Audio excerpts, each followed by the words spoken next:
Whew. Okay, I'm finally doing it. All right, got that going. Let's pull this up. Let's go full screen on Tiermaker. All right. Wow. So, hello. Welcome to Stay Creative with David and Donna, but this time it's just David because Donna has not seen all these superhero movies. I'm going to tier rank every single comic book movie ever made from 1978 till now, which is a lot. In fact, it is like somewhere around 120 movies, and there were plenty made before Superman in 1978, but I haven't seen any of them, so they would just end up in the haven't seen category right there. So I didn't even bother, and I really wanted to do this tier ranking video of every comic book movie, but I couldn't find a tier on Tiermaker that had every comic book movie.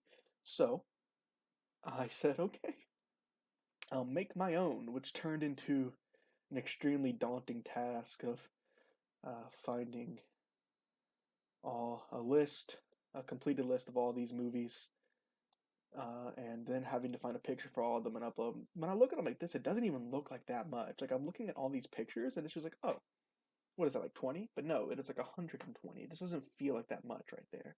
So not only am I going to rank them, but all the ones that I've seen, I'm going to give a little review for and why I'm putting them in that ranking and what I think about the movie overall.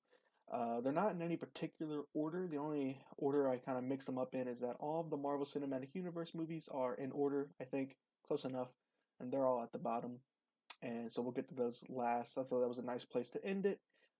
And we got all the Batman movies right next to each other, at least most of them, I think. I didn't really, no, I think we're missing a couple. The Dark Knight trilogy's down here a bit, but, stuff like that are kind of close to each other. Same thing for the X-Men.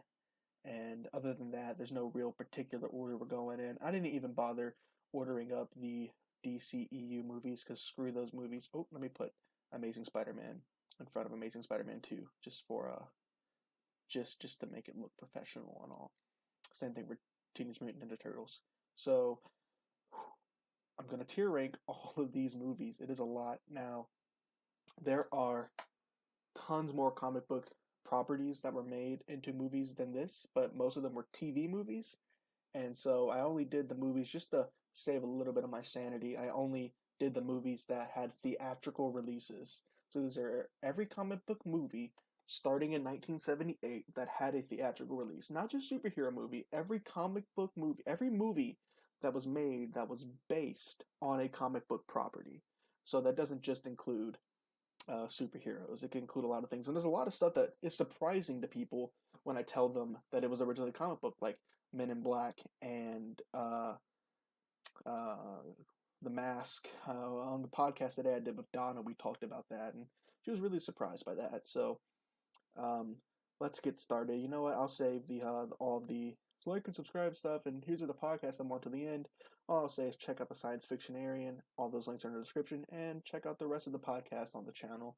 Hope you enjoy. We talk about all sorts of nerdy stuff, and let's finally get to doing this. Okay, so first off, we got Superman, the movie. This was in 1978. It was the first real superhero movie, and that's great because Superman's pretty much the first real superhero character. And I know I've seen this movie before. I don't remember much of it. I remember enough. I know that Christopher Reeve was an incredible Superman. I know that this movie means a lot to a lot of people.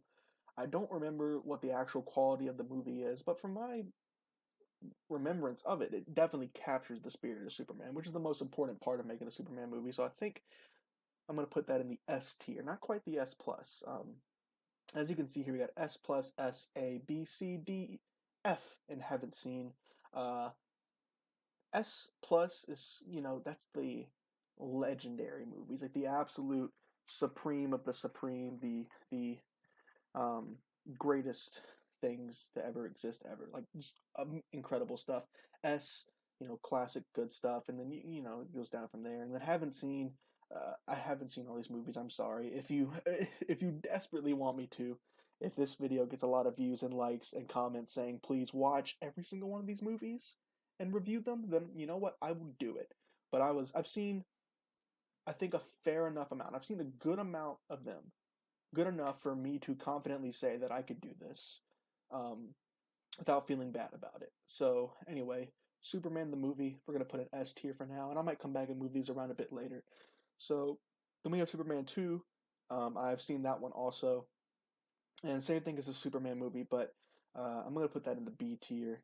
I don't think it's just not as magical as the first one was, but still, I think Superman 2 was a pretty good movie, um, and still wasn't wacky and weird enough. Unlike Superman 3 and Superman 4: The Quest for Peace. Now, I haven't seen these movies, but there's a reason I haven't seen them. It's because I was told there's no need to. So I would guess they'd be down here in the D or the F tier, but to be fair, I'm going to put them in the haven't seen, but if I had to guess.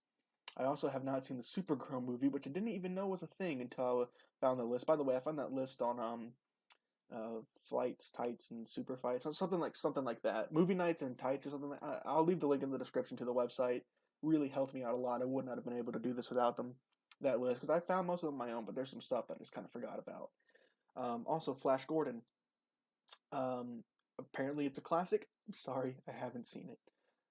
So hopefully there won't be a whole lot more movies that I haven't seen. These are just, they're older, and I'm sorry. I'm terribly sorry. If you really want me to watch, if Supergirl is your favorite movie, I'm sorry. Leave a comment and I will watch that movie. So next up, we got Batman v Superman, which is firmly, without even hesitation, going in the F tier. I hate this movie with a freaking passion. It is one of the worst things. Walking out of that theater, I ran into a friend of mine as I was leaving. He goes, "Oh, you saw it? Oh, was it good?" And I said, "That was hot garbage. It was a hot, steaming pile of garbage. I could not stand it." I think it. Look, I know that the other Batman movie adaptations, they've killed people. I get it. In fact, I think the Ben Affleck killed less people than the other ones. But there's a difference between the sort of goofiness of strapping a bomb to that, like a TNT bomb to a guy's chest, and Michael Keaton pushing him down, than Ben Affleck Batman shooting people with guns. Like, basic understandings of the character that Zack Snyder did not have, and it's so dark and edgy, which is such the opposite of what I want in a movie about Superman. I just don't think Zack Snyder really understood these characters, and we'll get to Man of Steel later, and we'll talk more about that. But Batman v Superman just absolutely disgusted me. It was a hot mess. They did the second movie in the franchise, and they're already doing this. Like, they're just rushing it way too quickly, trying to play catch up with Marvel, and it doesn't work, man. And that's why DC's failing, and that's why they're probably going to close down, because AT&T is going to close them down, which just breaks my heart. Talked more about that on the Sciencefictionary Podcast and the Stay Creative Podcast, but yeah, this movie's awful. There's very few redeeming qualities in it. I do think Ben Affleck is a good Batman, but Lex Luthor is laughably bad. Like, it's just Jesse Eisenberg being Jesse Eisenberg, and he puts the jaw, what is it, grandma's peach tea, like, just stupid stuff. Superman does not act like Superman at all. It's so dark and edgy and moody, and it's like, Martha. It's like, what? And then there's the weird doomsday monster made out of Zod's body, and then Superman dies? What? It's the second movie. What are you doing? This could have been a magical moment. Why they gotta fight each other? That's my problem. That's a problem that I have. Is why do they all have to punch each other in the face? I have a problem with Marvel. Marvel does it a bit better though, but this movie is awful. Some people really like it. I cannot stand this movie. It is not a good movie. It's just not a good movie at all. It's also just really weirdly shot and paced and awful. Also, the Batsuit does look really good, and the armored Batsuit looks really good too. Then we have Aquaman, which I'm going to put in the B tier. I finally saw Aquaman, and I really did like it. I liked it a lot. I thought it was a pretty good movie, a real redemption for the comic book movie genre, and they did the character justice. Jason Momoa is super charismatic and great as him. The costume looks amazing. Amber Heard as Mara is super great, except for the fact that she beat her husband. But other than that, super cool. Black Manta was not a bad villain at all. They really set him up nicely for the next one, and I just really enjoyed this movie a lot. It was a beautiful movie to see. Great job visually, and just really redeemed a lot of the DC movies for me. So did Wonder Woman, but we'll get to Wonder Woman later.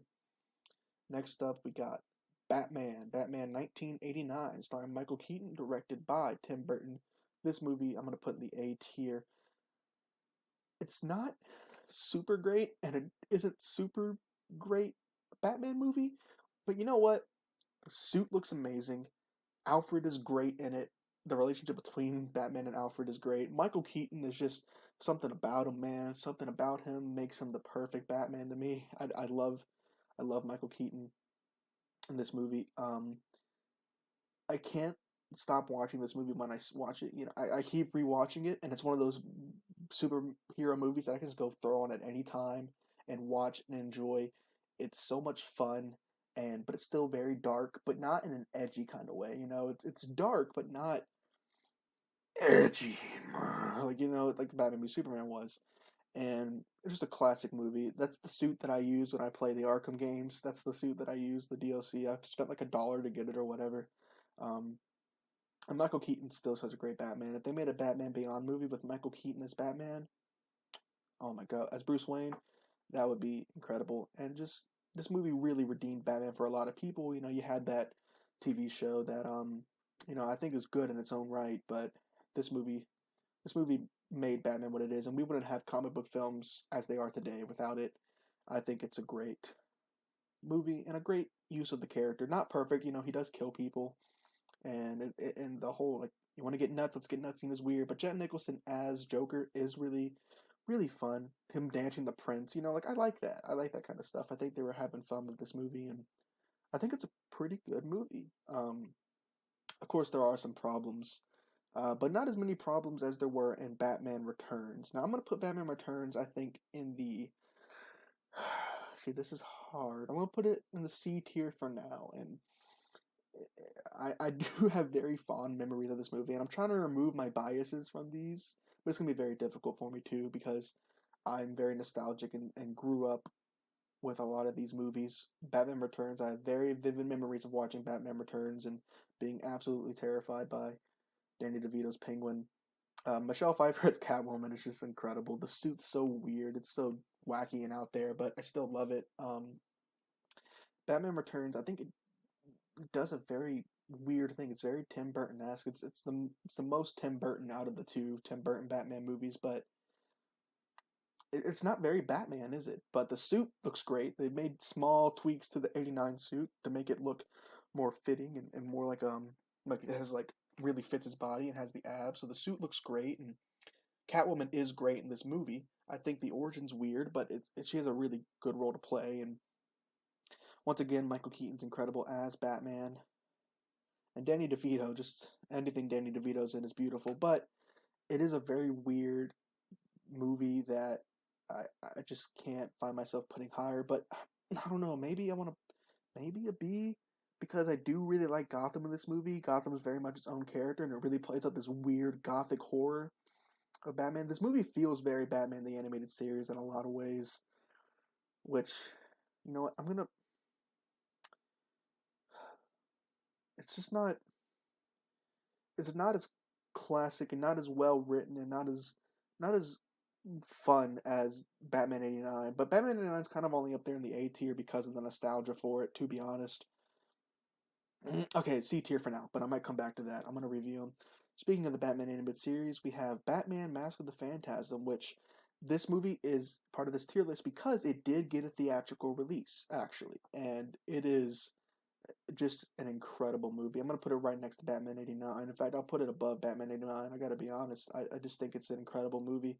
Um, it takes place in the Batman animated series universe, the DCEU, which in its by itself, the DCEU is top tier superhero creation. I love it more than the Marvel Cinematic Universe. I've seen so much of Batman animated series and so much of Justice League and Justice League Unlimited, and Mask of the Phantasm does a great job expanding the character of Bruce Wayne in this universe. I don't think it would really work anywhere else except for where it is now. It takes place in this animated universe where you get to explore the character of Bruce Wayne in a place of continuity so well, and how he almost stopped being Batman because of this woman, and if that would have worked out, none of this would have ever happened. He would have just been happy, but that was his last chance to really be happy, and it plays really well when you watch it along with Justice League and you see him flirting with Diana, Wonder Woman, and you understand why he's so hesitant to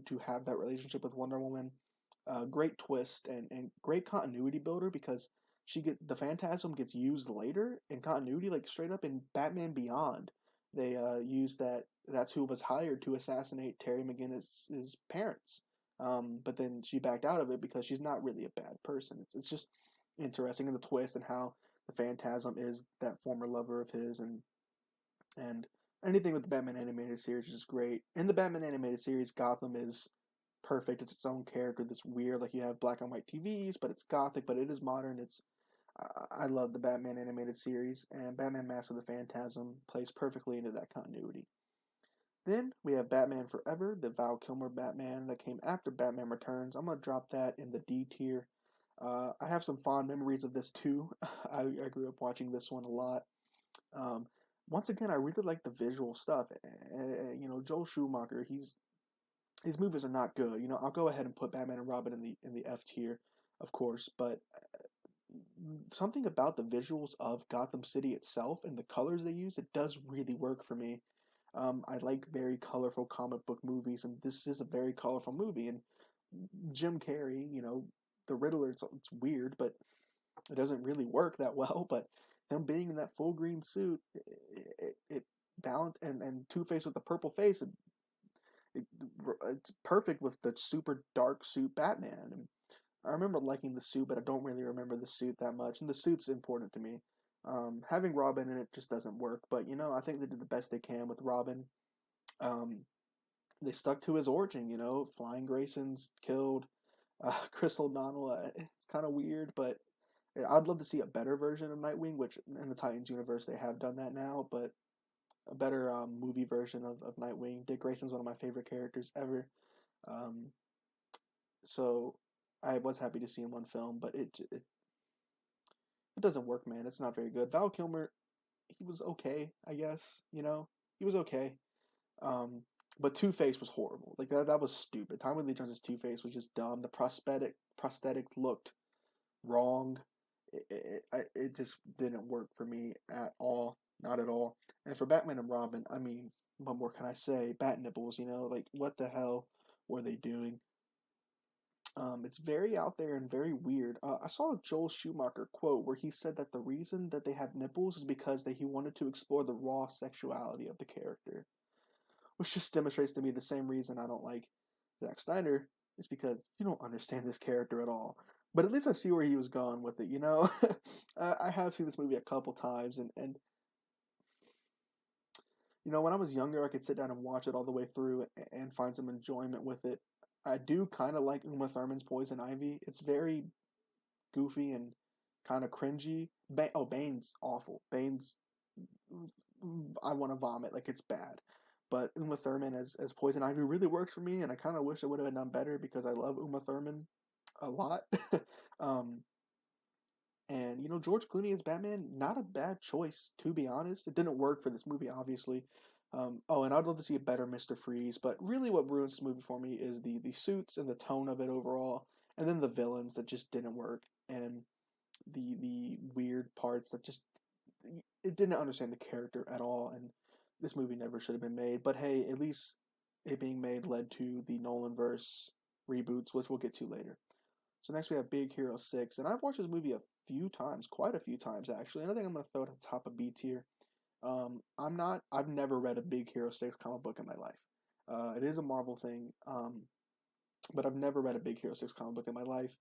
I only know about it from the movie, and from my understanding, it's nothing like the comic book, but Big Hero 6 is a really fun, enjoyable movie that has some adult themes, like someone dies, like he dies, and I like when children's movies don't shy away from that, because I have two little sisters, and it's really important to me for them to like be introduced to these heavy themes and very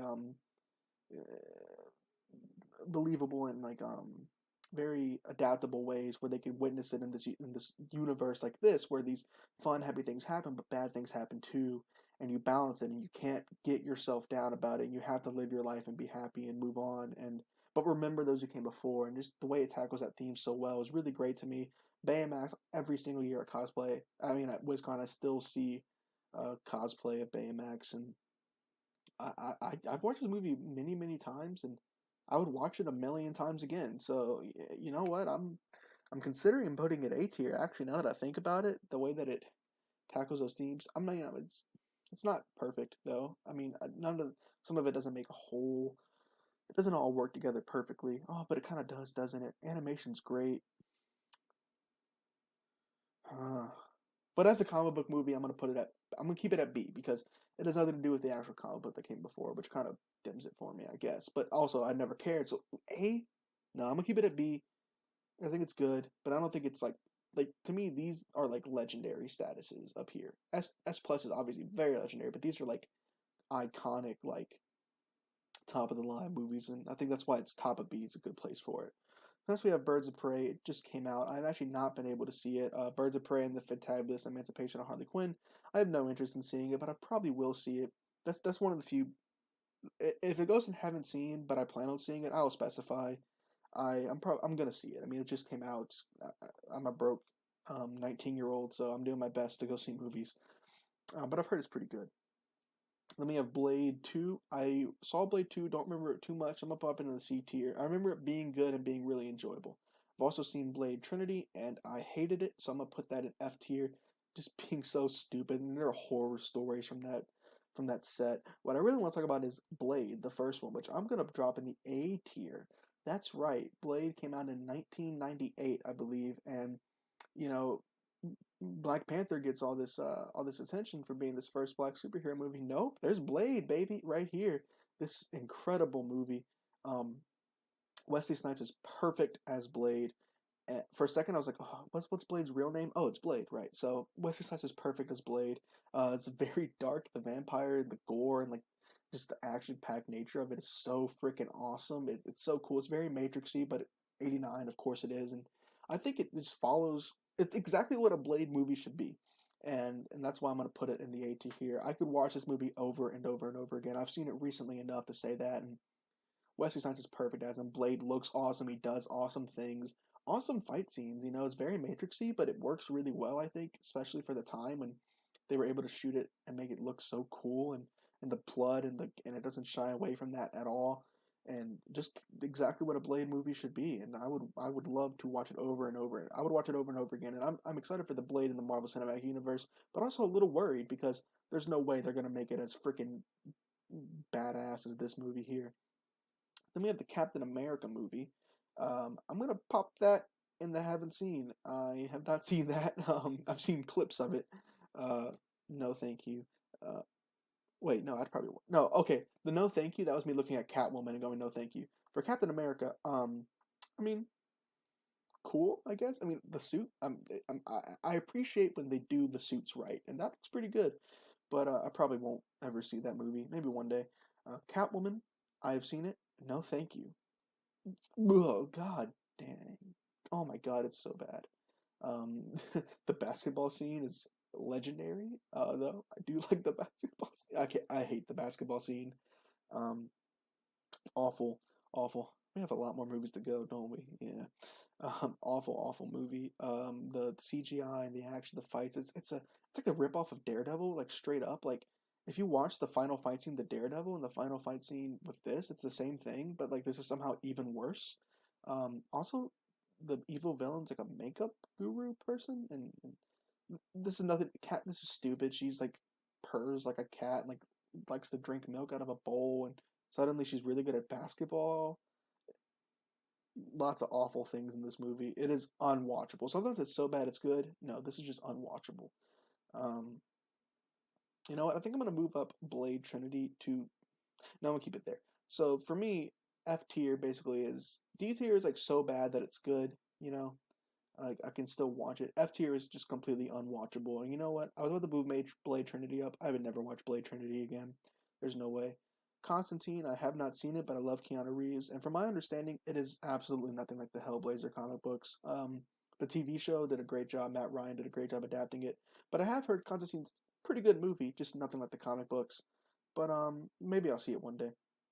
Then we have Daredevil, which I have seen, which I'm gonna drop the bottom of D tier there, almost F tier to be honest, because I could still watch it because I do like some of it, but the very large majority of it just is so cringy and awful, and that stupid. The fight scenes are just garbage.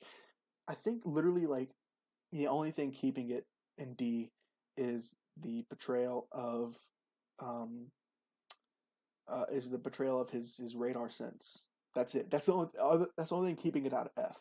Other than that, very dated. The music is laughably bad, but you know what? It's in the time, and I can laugh at some Evanescence. I think the suit actually looks pretty good. I really like the way the suit looks. Something about it is works for me. And Ben Affleck's not that bad as Matt Murdock. Also there's lore. There's lore. What? There's court scenes. There's law scenes in the movie, which I appreciate, and that kind of keeps it in the D tier. I could watch it again and get a good laugh out of it because there are some good parts, right? Elements, but it just doesn't work together at all because you get the crappy CGI fight scenes and the weird Matt Murdock like using his blindness as an excuse to smell pretty women or like what? Like it's just really weird and gross and Bullseye in this movie and he like touches stop it what Bullseye and he's like yeah, Bullseye and I think he's like Scottish like what Colin Farrell trying really hard, just not working at all. Also, Jennifer Gardner as Elektra is laughably stupid. Much better job in Daredevil season 2. So yeah, Daredevil. It's not good, man. But I like the suit, kind of. We have Batman Begins. I'm gonna put Batman Begins right here at the top of B tier. I really like Batman Begins a lot. I have a lot of love for that movie, probably more than what most people have. In fact, I'm kind of tempted to put it up. You know what? I'm gonna put it up at A tier right here because Batman Begins, I think, is a great restart to the franchise and a better look at Batman. I think that Christian Bale as Batman is excellent, and this movie has a very distinct look from the other movies. Which, sorry, let me make sure it's not important. Okay, it's a very distinct look. And the other movies is very yellow tinted, which I kind of like that about it. I like just the tone of this movie and the way the suit looks, and I like the suit better in Dark Knight, but something about this just really works for me, and him learning to be Batman and all the Ra's al Ghul stuff. I really enjoy Batman Begins. It's shot very weirdly with him starting like some of it doesn't make a whole lot of sense, but like he's like okay, so he just left one day and then he ended up fighting criminals in this weird city, but did he get training before that? Before Ra's al Ghul found him? Liam Neeson? What? I don't know. Somebody maybe if I rewatched it, I'd better understand it. But I've rewatched it plenty of times and I still kind of get it. But Batman Begins. I think it's a great uh, reworking of the franchise after that god awful Batman and Robin, and set the tone for what a superhero movie should be now, and what it can be in the standard. Because it's just a good movie, a good crime movie, um, and I don't like how at the end he lets Ra's al Ghul die. Oh man, he lets Ra's al Ghul die. That might bump it to a B. Oh, but I really like this movie. That kind of stuff. I don't have to save you either. Yeah, that's the same thing. You're killing. Um, and the plan doesn't make a whole lot of sense. Scarecrow's really great in it, though. Scarecrow's really great. I'll put the top of B tier for now, but I might go back and reevaluate that because there's some stuff, and now I'm thinking about it. But Dark Knight, I'm gonna put the S plus because I have rewatched the movie over and over and over again, and it is just incredible. There's not some great things, I don't always like Christian Bale's Batman. Sometimes, sometimes, but like 2% of the time I don't like it. But the other 98% is just awesome. Heath Ledger's Joker is legendary and legendary. And then Two-Face, the inclusion worked really, really well for me. Jim Gordon was great in this movie, and it's a really great crime movie that features Batman, and it's awesome and hard-hitting and intense and full of great action and story and plot and things that just make sense. It's really tight and nice, and a tragic choice he has to make, choosing between Harvey and Rachel, and he goes after Rachel, but he gave him the wrong addresses. He's messing with them, and Batman would have gone for Rachel over Harvey, even though Harvey's more important, quote unquote. He would have gone for Rachel, and it sets the tone for. I mean, this is the peak of what a superhero movie should be. That it's completely serious. It is dark, but not edgy. That's what I don't like. Edgy, like I like dark and serious and intense. And Christian Bale's performance is what makes this movie the top notch. That scene where he's at the party and he walks out and he just tosses the alcohol over the edge because he doesn't drink. Like just little small things like that he does to make his character so amazing, and that's why I like Christian Bale a lot as Batman. The Dark Knight Rises, I'm gonna put right here next to Batman Returns. Um, that makes me kind of want to put Batman Begins back up because this is a really great franchise, ain't it? I'm gonna put Batman Begins back up at A tier and Dark Knight Rises at C tier here. And no, I'm gonna put Dark Knight Rises at the bottom of B tier. That's what I'm gonna do because The Dark Knight Rises has a lot of things that don't make a lot of sense at all, uh, and it's very weird. But I say the word weird a lot, but freaking comic movies are weird sometimes. Um, but a lot of it doesn't make sense. I like Bane though. A lot of people don't like Bane. I kind of like Bane and his voice, and I talk like this. I kind of like it. Like something about it. It's nothing like Bane from the comic books. But also, I never give a crap about Bane from the comic books. He was just this luchador. So people have this weird nostalgia for these characters that are stupid. So I don't care. But I think he's pretty cool in this movie, and I like the concept of it. The city under siege, and I don't like some of the stuff where he's like in this prison far away, and he gets back, and like yeah, he's Batman, but like no, and I don't like how he hasn't been Batman for years. I mean, I kind of get it at the end of Dark Knight why, but I think the message of the end of Dark Knight would have worked better if he kept being Batman, but taking the getting shot at by cops. I get what they were going for with like, oh, I'm gonna endure to stop being Batman because they're gonna hate Batman, but keep the same ending to the Dark Knight, but then just have him still being Batman in the Dark Knight Rises, but he's just a little darker and he's a little pissed off. Give him some character flaw. He's resentful that they don't appreciate him and that he has to live with the fact that they think he killed Harvey Dent, but he's still doing it because he still wants to be Batman and save people and be a hero.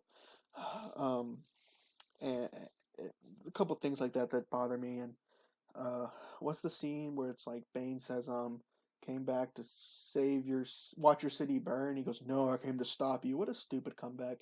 All the Talia cool stuff doesn't work for me at all. But I do really like Christian Bale's performance in this. He's the perfect Batman. Like he's just that's what makes this franchise so high up for me. Um, and I do really like the actions and the city under siege, all that stuff, and Jim Gordon and his relationship with Alfred. I don't like the ending a whole lot, but I like it more than other people like it. I'm okay with it, And I'm actually very much a person who can forgive things when the answer to how do you do that is because he's Batman, because he is Batman. So The Dark Knight Rises B tier, but that could be a C. That could firmly be a C. Then we have Deadpool. Deadpool, I mean, I'm going to put in the S tier, don't I? Something about it I have to put in the S tier. Deadpool 2, I'm going to go ahead and do that one too. I'm putting Deadpool 2 in the C tier. I don't really like Deadpool 2. But Deadpool 1? No, that's A tier. I think that's like middle of A tier. Because it's amazing how it got made and how it sticks so perfectly to the character. And I love the story and the fun action and the fourth wall breaking and the violence and everything about it. And I think it's just really awesome that the movie got made. I'm so happy that it exists. Let me make sure I'm still recording. Let me just make sure because I haven't used OBS a lot. So, oh my God, I am still recording. Great. So anyway, so I'm really happy that the movie exists, but I don't know if it's like a great movie, but as a comic book movie for what it, because it sticks so perfectly to Deadpool, I almost want to put it a little bit higher, but I'm keeping the A tier for now. I think it's a good spot for it. Deadpool 2, I think Josh Brolin's great as Cable, but I just don't like the plot of it with I don't even remember the kid's name, with the kid that goes to prison with Wade, and he's trying to convince him that he can be good, and I don't think it's as funny at all, nearly as funny as the other one, as Deadpool 1.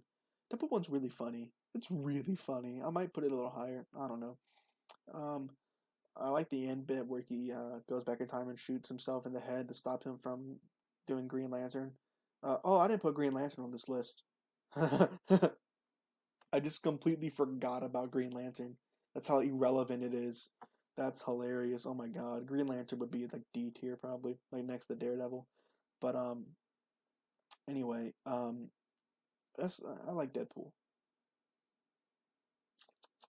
I'm keeping the A tier for now. I think it's just a solid A tier movie for what it does. It understands the character perfectly, but it's not. I don't think it's S tier quality. I don't want to do that.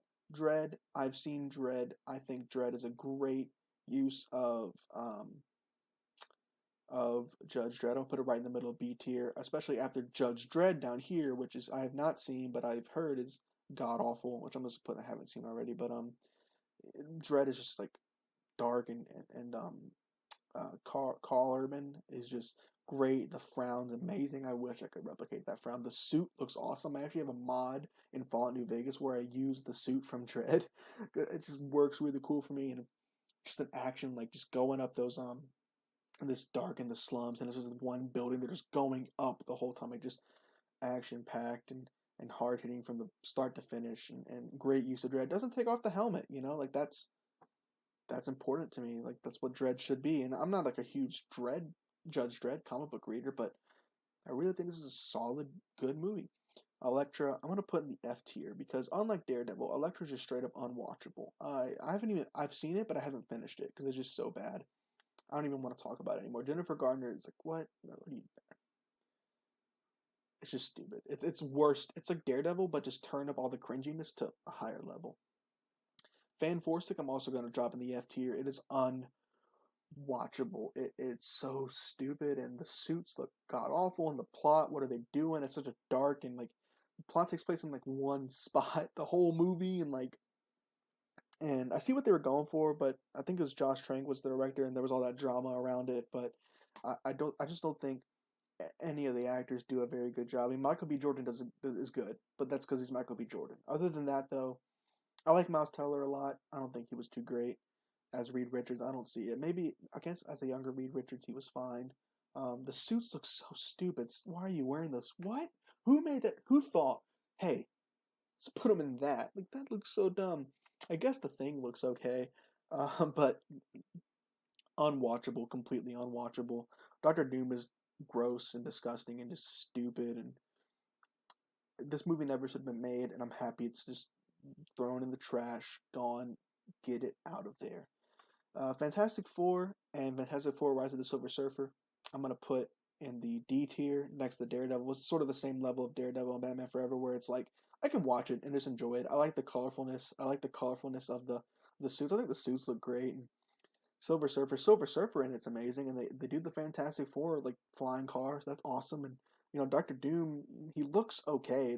All the magic's kind of weird, but, I mean, not the magic, the powers that he gets, because in the comic books he does magic, but in this he has like those powers. I think they're like electrical powers. I don't know, but I think it works really well. And I like Reed Richards in the movie. I forget the name of the actor, but I think he's great. And Chris Evans is great, and Michael Cutlass. Wait, is that his name? I think it might be thinking of someone else. Whoever plays the Thing, is great as the Thing.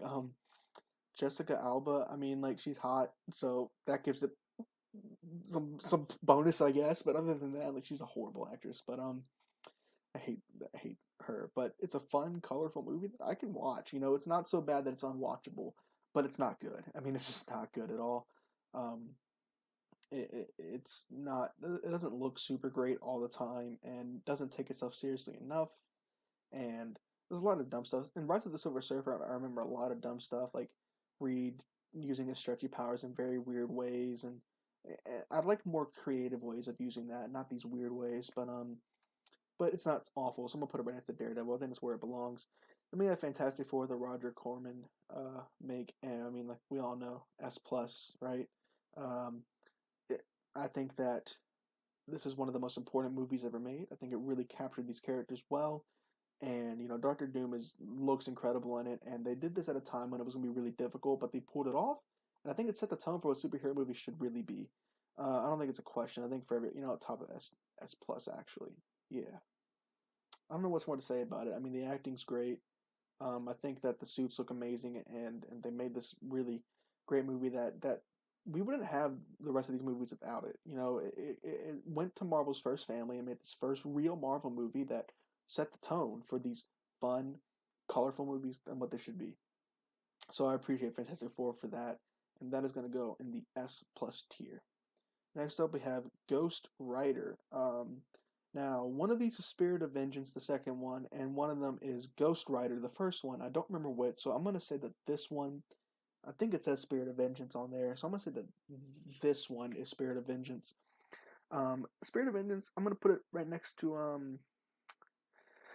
I'll put it at C tier right next to Deadpool 2, and I'll put Ghost Rider at D tier because it's sort of the same level of like it's colorful and you can watch it and it's kind of fun to watch, and there's that really cool scene with Sam Elliott. Oh, by the way, I was just joking. That's gonna go in the I don't know where to put. I'm gonna put it right next to these other ones actually because I have seen it, and you know what? I mean, I don't know if you guys don't know the story behind the Fantastic Four, Roger Corman. It was made to keep the rights of the Fantastic Four. They had no intention of actually releasing it, and it is thrown together for the smallest budget possible, and it is just a joke. You can watch the full thing on YouTube. I'm not even gonna talk about it anymore, but anyway, so you got Spirit of Vengeance, which is actually pretty fun and that's a lot of cool stuff and captures Ghost Rider pretty well. Lots of fun stuff, and same thing with Ghost Rider down here. That really cool scene with Sam Elliott in the desert when the two Ghost Riders riding side by side near the end. So that was really, really cool. Nicolas Cage, I mean, anything Nicolas Cage in is perfect. I think Spirit of Vengeance is the one that has that knocking at the door scene, so that gets that there. Hellboy, the new one, 2019, I haven't seen it, but I've heard it's awful. I was actually really excited to see it because I love the Hellboy movies, which we're about to get to, but I didn't see it because the reviews came out and it was just apparently awful. Maybe I would like to see it though eventually and talk about it a bit more in detail. So then we have Hellboy right here, which I mean, I really want to put in the S tier almost. I love this movie. I'm gonna put it right here in the A tier though. Maybe like middle of A tier. I think Deadpool can go here, and that this can go here. I mean, this part doesn't matter too much. I really like Hellboy a lot. It is so much fun. I watch it over and over and over and over again. I think Ron Perlman's incredible as Hellboy. Wish there was more action, but I think it does enough. You know, it doesn't get too ambitious. You know, it does one of the stories from the comic books and does it well. It has fun. Nazis, you know, you're just fighting some. I think it's Nazis, right?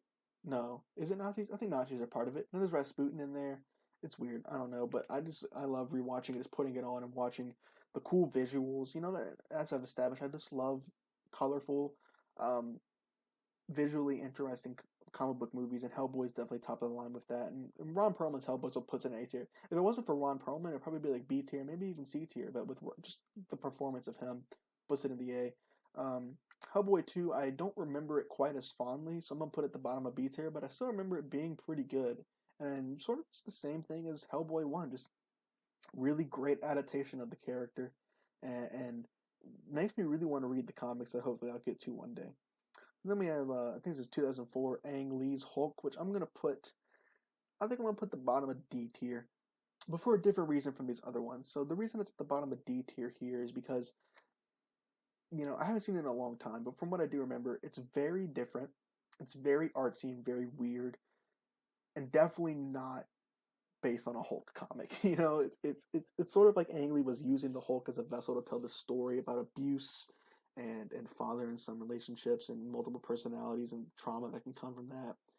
And I think Hulk's a great canvas to do that sort of thing with, but it just doesn't work quite well in the movie.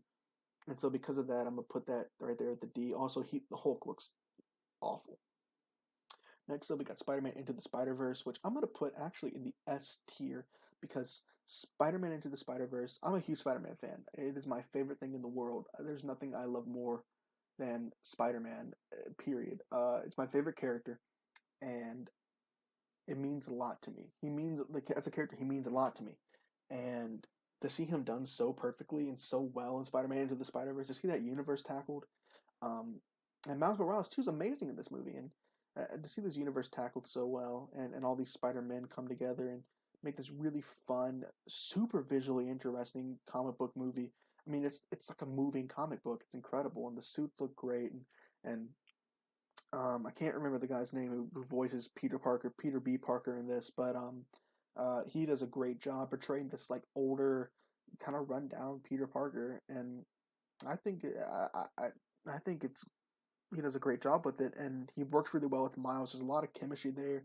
The story is really fun. Kingpin is It's really great in this movie, and just such a fun looking movie. I've seen it so many. I saw it in theaters like 4 times. Like I don't do that. I see it in theaters and I don't see it again. I don't got money, but I went back and back and back to see this movie over and over again because I freaking loved it.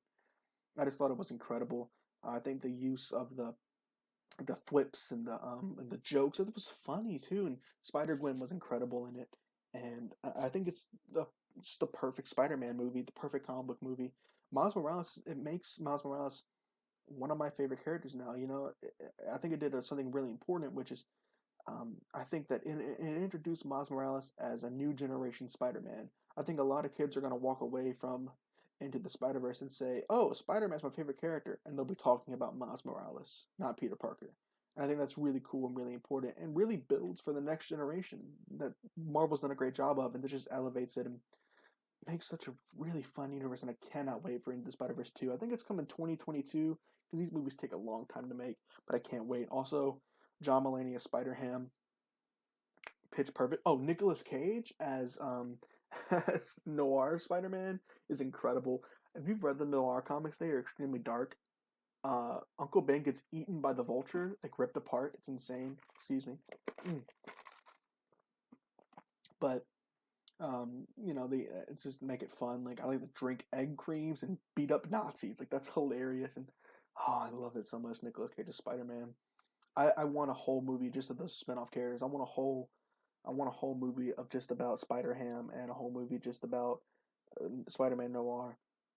God, I could watch a movie over and over again. All these Spider characters because I love Spider-Man so much, and to see it done so well just makes me so happy. So you know what? I kind of want to put it. I'm putting it in S plus. I'm putting it in S plus, man. It's that good. It's that good. Next up, we got Joker, one of the more recent ones on the list, and I'm gonna put that. Kind of want to put that in the. I'll put it in the S tier because you know what? As a movie, it's probably like the best movie on this list. It is an incredible movie. I mean, like you can't deny it. Take Joker out of it. Take the idea of it being a comic book, and there's this character study about this guy and what it means for society nowadays, where mental health is one of the biggest problems in the world. It really is. I struggle with mental health. Everybody does, and to see it done so in this way of what can really happen if we just ignore the mental health problem. It's almost like a dystopian future, but takes place in the 80s, you know? And it's about this guy and what he represents. And, you know, I'm not one of those people who's like, yeah, Joker, he represents like society. We do live in a society, but I do think that it can be a very powerful message. And you're not supposed to like the guy, and the things that he does in the movie are very not okay to do. Like he is a bad guy. He is a villain. But you see him become a villain slowly over time as these things unravel and unfold around him. He's just dealing with it, and he smokes more and more, and he's losing it because he's smoking because he just needs something, and it's not working. And what's the only thing that's going to work is him just getting back at society who's turned his back on him. And you know, society pisses me off too, man. I mean, I wouldn't like shoot a television host on live TV, but still. I get it, but it's just messed up, and it makes you think so much. And it's such a well-made, beautiful art movie. Joaquin Phoenix won the Oscar for Best Picture. This is something I forgot to mention in The Dark Knight when Heath Ledger won the Oscar for Best Actor. As playing Joker, so did Joaquin Phoenix, Best Actor for playing Joker. I think he definitely deserved it. I mean, he put his heart and soul into this, and I've heard rumors of a Joker 2. I'd love to see that. I'd love if this Joker tied into Robert Pattinson's Batman coming up somehow. I think this is such a well-made, beautiful looking film, full of color and life and personality, and dark, and Gotham is disgusting in the way they build all the scenes, and every shot matters, and just weird stuff, and just a great movie. So I'm gonna put it in S tier because it's a great movie. I'm gonna put it in S tier because it's a great movie. It's probably the best movie on the list. Superman's at S tier because of what it means. These are in S tier because they're just that good of movies, and this is a good movie. So I'm gonna put it there. The Dark Knight's in the S plus tier because of what it means as of like it's the best Batman movie. I mean, it's the best Batman movie. It's the best adaptation of Batman. Jonah Hex, I did not know this even existed until I saw it on that list. Jonah Hex is a really cool character. Probably never gonna see that movie.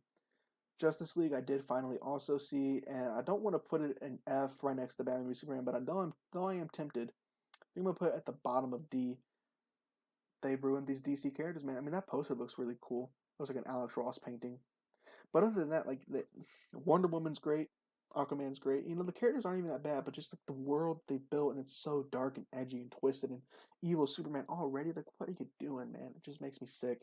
These characters deserve so much more, and it just doesn't work, man. Especially when you watch the animated series like Justice League and Justice League Unlimited, and you watch this movie, and that's why I put it in D tier. Maybe technically it really belongs in C tier because it's kind of meh, but I'm gonna put it in D tier because it just, dude, it could be so much more. It deserves to be so much more. Kick Ass, I'm gonna put that. I'm putting in C tier. I mean, like, it's okay. I like it. I'm never gonna watch it again. I haven't seen Kick Ass 2. So I have really to say about that. That's all I really have to say about that. We got Man of Steel coming up next, and I'm gonna put Man of Steel right here in C tier. I think it's pretty okay adaptation of the character. I think it's a little too dark for me, as I've described. You know, Superman should be hopeful and inspiring, and it just doesn't work for me, man. I have a Brendan Routh Superman coming up here in a second. Where's that at? Let me find it, because I could go ahead and do that one. Where's that at? Oh, okay. I'll get to it soon enough. So I'm gonna go ahead and do that one. But it's okay. I think Henry Cavill's amazing as Superman. Like, Henry Cavill as Superman is amazing, and that almost makes me want to put it as B tier. But I don't like the suit. It's dark. I don't like it's all gray. It's almost like a filter on all these DC movies of just grayness. It shouldn't be like that. We have so many more movies up. Oh my god, it shouldn't be like that. And I can't stand that. And I hate the darkness. And Zod was okay in this movie. You know, I don't like that he kills Zod at the end. That kind of keeps it from being a B tier movie that he kills Zod. I want my heroes to be inspiring. I want them, especially Superman. Superman means a lot to me as a hero, and that's what leads me to Brendan Routh, who this movie I'm going to put in the B tier. You know what? No, I can't put it in B tier. I'll put it in C tier, but at the very top of C tier, for one reason: the movie's not great. But Brandon Routh as Superman is perfect. I mean, perfect. And I watched the Arrowverse. I only watch Arrow, but I watched all of Crisis on Infinite Earths, and just seeing him as Superman again, and they established that the Superman in Crisis on Infinite Earths was the Superman from this movie, which also means he's the Superman from Superman 1 and Superman 2, because this is kind of like a weird soft reboot where Superman 1 and Superman 2 happened, but the other two didn't happen. The Quest for Peace and Superman 3, but this one did happen. But then in Crisis on Infinite Earths, they kind of established that these two did happen after this one. I don't know, but it's a weird movie. Lex Luthor's plot makes zero sense. I don't like the whole the child, and he's like watching them, and there's this other guy and James Marsden, and just I don't like the plot at all. But I do like the scene where he saves the plane. That's awesome. And then there's Brendan Routh as Superman. It's Brandon. It's just not Brendan. It's Brandon. Brandon Routh as Superman. He's so inspiring. He does this great, and this is kind of cheating because this is actually in Crisis on Infinite Earths, but he does this great speech where he's going, and Lois says, "Why don't you slow down?" He goes, "When I put this crest on, it is a promise to keep fighting. Even when I want to slow down, even when I want to stop, I don't. Because I made a promise not to." And it's like, whoa, like where's that? Where is that in the DCEU? Where is that? Why not just do that? That's what I want from Superman. Larger than life, this inspiring, hopeful person you can look up to and want to be more like. And I just don't get that from these other DCEU movies. And I was happy to see Brandon Routh come back. But anyway, Superman Returns. It's not great, but there are some fun scenes in it. I like the colors. The suit's not amazing. But Brendan Routh as Superman puts him at the top of C tier for me. The Punisher, this looks like it's the I think I have the other Punisher in here somewhere. Yeah, that's that Punisher. This is the Punisher with like Dolph Lundgren from like back in the day. I haven't seen it. Sorry. I've heard it's Punisher, I guess. Punisher Warzone I have seen, and I'm gonna put it at D tier. I'm gonna put it at the top of D tier though. I think it's not great. It's just I kind of want to put it at C tier. No, I'll put it at D tier. It's not great. It's just kind of like freaking. It's just Punisher. I don't like. I don't even remember this guy's name, but the guy. I'm sorry, but the actor who plays him, I don't really like him as Frank Castle because I think Frank Castle is a really great character. One of my favorites actually, because John Berthnall, his portrayal of Punisher in the Netflix Marvel shows is just incredible. I love John Berthnall. He's a great actor and he does a great job as Frank Castle and the Punisher, and it makes me want more out of Warzone. But I do like all of the action scenes, and I like Jigsaw. He looks freaking gross. Like he looks great. That's what I wanted out of Jigsaw, and it's just fun, like badass action scenes. But it's not a great movie, so I'm gonna put it D tier. It's just action, It's a mindless kind of action, but works, I guess. The Rocketeer. I've always wanted to see this movie, but I've never seen it, unfortunately. But hopefully one day I will see The Rocketeer. This looks really fun to me. Shazam. I have not seen Shazam. I actually didn't go see Shazam. There's too many I haven't seen, huh? But I did not see Shazam. Sin City I have seen, and I kind of just don't care about it. So I'm gonna put it at the bottom of D tier. I never read the comic book, so I don't know if it's special, if it really represents it well at all. But I'm gonna put that there. I should talk more about Shazam. So Shazam, I want to see it.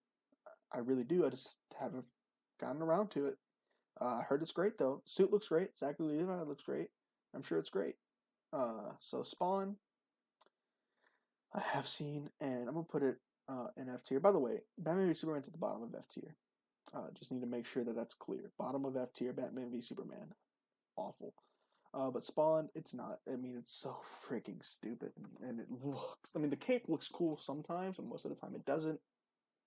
I hate the idea of Spawn and the story behind Spawn. And it was just a drawing that Tom McFarlane's like, I want to draw cool stuff. And they made this movie, and it's like, no, it doesn't work. And Spawn's a stupid character to me. I'm not a fan. And so I'm not a fan of the Spawn movie. I could care less. I saw it once. I will never see it again. Here we go. Sam Raimi Spider-Man movies. Well, we all know. I mean, like I'm a Raimi fanboy, so we're just gonna put all of these at the top of S plus here. Every single one of them. Okay, yeah. Moving on. So we got Steel, which I have not seen, but I've seen some of it, and it's like I don't think I've seen enough of it to put in any ranking, but I mean, it's like, you tried, I guess. I mean, I kind of like the way the suit looks, weirdly enough, but anyway. Okay, let's go back to the Sam Raimi movie. So, actually, Spider-Man 3 I'm going to put at the top of D tier, because it's bad. I know it's bad, but I don't think it's as god-awful as other people think. I think when you watch the whole movie together as a trilogy, I think some of it still really works and ties together pretty nicely and becomes a beautiful little story. But yes, it's not a very good movie, is it, with the emo Peter Parker and all that stuff like that. But there are parts of it that I really do enjoy. But I want to talk more about Spider-Man 1 and 2. So these movies are the most important movies in my life. Spider-Man I'm going to put at the top of A tier, and Spider-Man 2 I'm going to put it S tier here. No, I'm going to put it S+. Yeah, I'll put it at S+. I really like that movie. But Spider-Man and Spider-Man 2 are like some of the most important movies in the world to me. They literally, like, I'm not exaggerating, they taught me how not to be a bad person. Like, I've been watching these movies. I was born in 2000. Spider-Man came out in 2002. So I've been watching these my entire life and bonded closely with my dad over them. And they straight up taught me, like, how to be a good person, to be a hero. And it's what started my love for Spider-Man. That Danny Elfman theme, like do do do do do do do, like it just, oh my god, it's like, oh my god, I love it so much. It makes my heart skip a beat every time I hear it, and it evokes so much emotion. That's what these movies are all about. These cheesy Shakespearean, almost emotional things where it's like, and I think in Spider-Man 2 he starts to learn poetry, because like literally, and he starts spitting this poetry at him, and like at Mary Jane, it's just this beautiful adaptation of the character of Peter Parker and his relationship with his friends and Mary Jane and Aunt May, and handles themes like death and everything so maturely and amazingly. And um, I think that the villains in the series are amazing, except for Spider-Man 3 down here. Um, I thought Sandman was very well cast, and he looked really cool. I mean, the sand effects are beautiful. I even think the symbiote looks pretty cool, but except for when he's Venom. Venom looks awful. But you know what? I actually kind of like Topher Grace as Eddie Brock. I think the way that works out works really well, and is really entertaining to watch. Actually, how he literally is just the opposite of Peter Parker, of like this whiny little asshole reporter who like cheats to get his way to the top, and Peter Parker never did anything like that. But yeah, Spider-Man 1 about this nerd, and I was a freaking nerd. I mean, I was Peter Parker, and that's why I can still go back and watch these movies and relate to them. And he's this nerd in high school who becomes something more, and that's something that everybody can look up to and aspire to be. And with great power comes great responsibility, and taught important lessons, and just perfectly captures the tone of the character. I love the visual. I think this poster is actually the background on my phone. Uh, yes, that is the background on my phone. So it's very important to me. I think it's just a great movie. Spider-Man 2, though, the villain in it with Doc Ock, and the story that Peter goes through of just constantly getting beat down. That's what I think the new Spider-Man movies are missing, is the struggle of Peter Parker. Just gets beat down over and over. And what you learn is what this movie teaches me, and why it means so much to me, is that you get back up and you don't let it change who you are.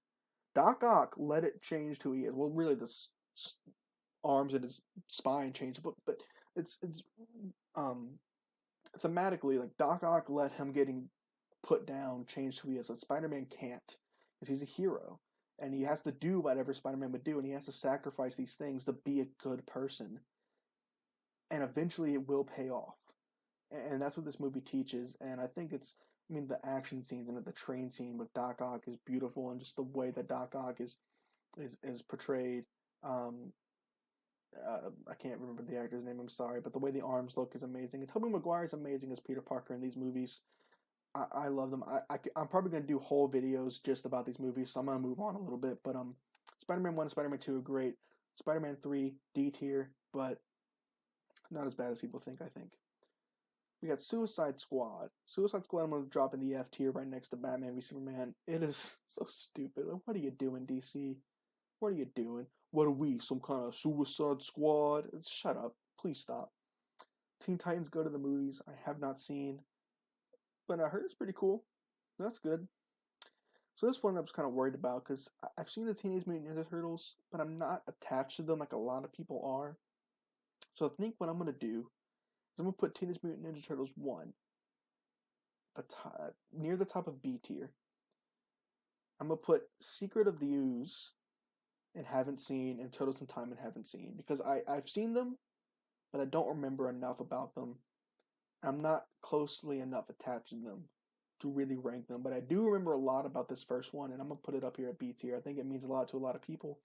I think it's a pretty well-made adaptation of all these characters, and it's a fun movie. I mean, I'd definitely watch it again. I would definitely want to watch these again. I've heard Turtles in Time is pretty bad, though. So next up, we got The Amazing Spider-Man, which I'm going to drop The Amazing Spider-Man probably right here in C tier. I think that Andrew Garfield actually is pretty great as Peter Parker. But a lot about the movie I don't like. I don't like the lizard and the way he's done and what his plot is, and the suit. I get what you were going for, and I don't hate it, but I don't love it. Oh, that's another thing about the Raimi suits. I love these suits so much. I think they're freaking awesome. They're perfect. They're amazing. They're the best ones. Beautiful. Mwah, thank you, Sam Raimi. Happy you're probably going to direct Doctor Strange too. But anyway, Amazing Spider-Man. I think Andrew Garfield's great, and his relationship with Gwen Stacy, with Emma Stone as Gwen Stacy, is what makes this movie, and even Amazing Spider-Man 2, it's what makes them bearable. But I don't think it's... Ooh, but I put it in front of Spider-Man 3? Yeah, I would. I would put it in front of Spider-Man 3, because I think that just the relationship between Andrew and Emma Stone's great. I don't like Spider-Man at the start, where he's like literally only being Spider-Man to get vengeance on people and like hunting on this one criminal. It takes him way too long to learn the lessons, but I get it. I don't like that his dad made the spiders, which I think I don't even know if they revealed that's a Spider-Man 2, but still. Um, I think the web swinging and the action's pretty great. I think it's just a meh, it's, oh, okay. It's good. I like Andrew Garfield, though. And I'll move this big to the top, I'll put it in front of, like, Deadpool 2. I'd watch this again over Deadpool 2, or Blade. Yeah, I think that's a good spot for it. Uh, Amazing Spider-Man 2. I'm going to have to put an F tier here. I'm going to put the top of F tier. Because there's one redeeming thing, and it is, well, there's two. There's the suit, which is just probably the best suit we've gotten. I don't know, it's actually a little too shiny for me. Kind of looks like satin. Like, I don't like it. But, yeah, it's great. So the suit's really great. And also the relationship between Andrew Garfield and Emma Stone is so charming and a lot of people don't like it, I've come to find. I think it's very cheesy, and I get it, I do, but I like that. I'm a cheesy romantic sometimes, and so I like their relationship a lot. I think it's very lovable and fun to see. I really do enjoy them. I just want to make sure I'm recording still, just real quick, just one little check, just to be sure. I am still recording. Awesome. How long have we been recording for? An hour? Oh, cool. So anyway, Andrew Garfield, I think he's great as Peter Parker. I mean, not the best, not even the second best. He's the third best we've had, but I don't think he's bad. So that kind of redeems it. But it's Amazing Spider-Man 2. You have Electro and you have Green Goblin. And was there another villain? I feel like there was another villain. There was Rhino at the end. That's it, isn't it? Yeah. I think that's it. Yeah, I think that's it. Anyway, all the villains are awful in it. Electro is stupid. It's like, don't you know? I'm Electro. It's just laughably bad. And same thing for the Green Goblin. I remember when I first saw this movie, though, I was like 11, and I actually really liked it a lot. But as I watch it again, of course, I realize it's completely unwatchable. I mean, I can watch the scenes of Andrew Garfield and Emma Stone interacting, and that's it. Other than that, the web slinging's pretty cool, but just the plot just makes me sick how stupid and nonsensical it is, and the whole finding out about his dad, and the scene, the Gone Gone Gone song when he's like montaging discovering things, and like he finds these train tokens, and then he goes to this magic train that opens up, and he's like, what the fuck? Also focuses way too much on his parents. I mean, I don't give a crap about his parents, dude. I don't care. Gwen Stacy dying at the end, that would have been cool and all if like it wasn't the second movie. Well, I guess the second movie was fine for it, but like if you would have made a good movie to make it work, great. Also, I don't think she needed to die. You don't got to do that. I get it's an important moment in the comic books, but I don't want to see that done in the movies. Like, don't do that. Come on. That's the only good thing about this franchise was the relationship between Gwen Stacy and Peter Parker, and they killed her. So, like, it doesn't work. But anyway, I want to move on. F tier. The Crow, I feel like I've seen The Crow before, but not enough memory of it to really rank it. So I'm going to drop it right here. I haven't seen, but I remember it being pretty good. Probably, if I had to guess, I'd probably say like B tier. But I'm sorry, I don't see it. The Mask. So The Mask is a comic book. A lot of people don't realize that The Mask is a comic book. It was originally a comic book. I think it was actually a horror comic book adapted into this comedy. And dude, I freaking love The Mask. I'm gonna put it in B tier. I have very fond memories of The Mask. I think there's a sequel, The Son of the Mask. I didn't put that on this list because whatever. But The Mask. I mean, it's just I don't even know. I don't even know what to say about The Mask. I don't think it's anything like the comic book, except for the wackiness of like this guy in a mask being raunchy and weird. I have very fond memories and some nightmares, but it is kind of fun. Also, the cartoon. I used to watch the cartoon over and over again, and I really liked it. There's a really funny joke in the cartoon where they keep referencing Alien when Sigourney Weaver gets in that big loading thing and says, "Get away from her, you bitch." They keep referencing that, but he keeps using other words like "you snitch," "you ditch," "you glitch," and by the end of it, he's like, "Get away from her, you bitch!" Like he just like runs out of words to say. That's hilarious, and that has nothing to do with this movie, but it's like related to the movie kind of. So that puts it in B tier for me. I like this movie. I remember liking it, so I'm gonna put it in B tier. Then we have the I think it's like 2004 when this Punisher movie came out, and I'm gonna put it bottom of C tier. I remember liking it. I've seen the Dirty Laundry stuff too. I think it's Thomas Jane's the actor here. I remember liking it a good bit. I think Thomas Jane's great as the Punisher.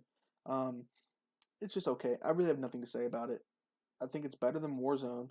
We'll put it at C tier and leave that at that. TMNT animated movie. I know I've seen it, but I don't remember really liking it. I don't remember if this was good or not. And just because of that, I'm going to put it like somewhere in the middle of D tier because I just don't remember if I liked it or not.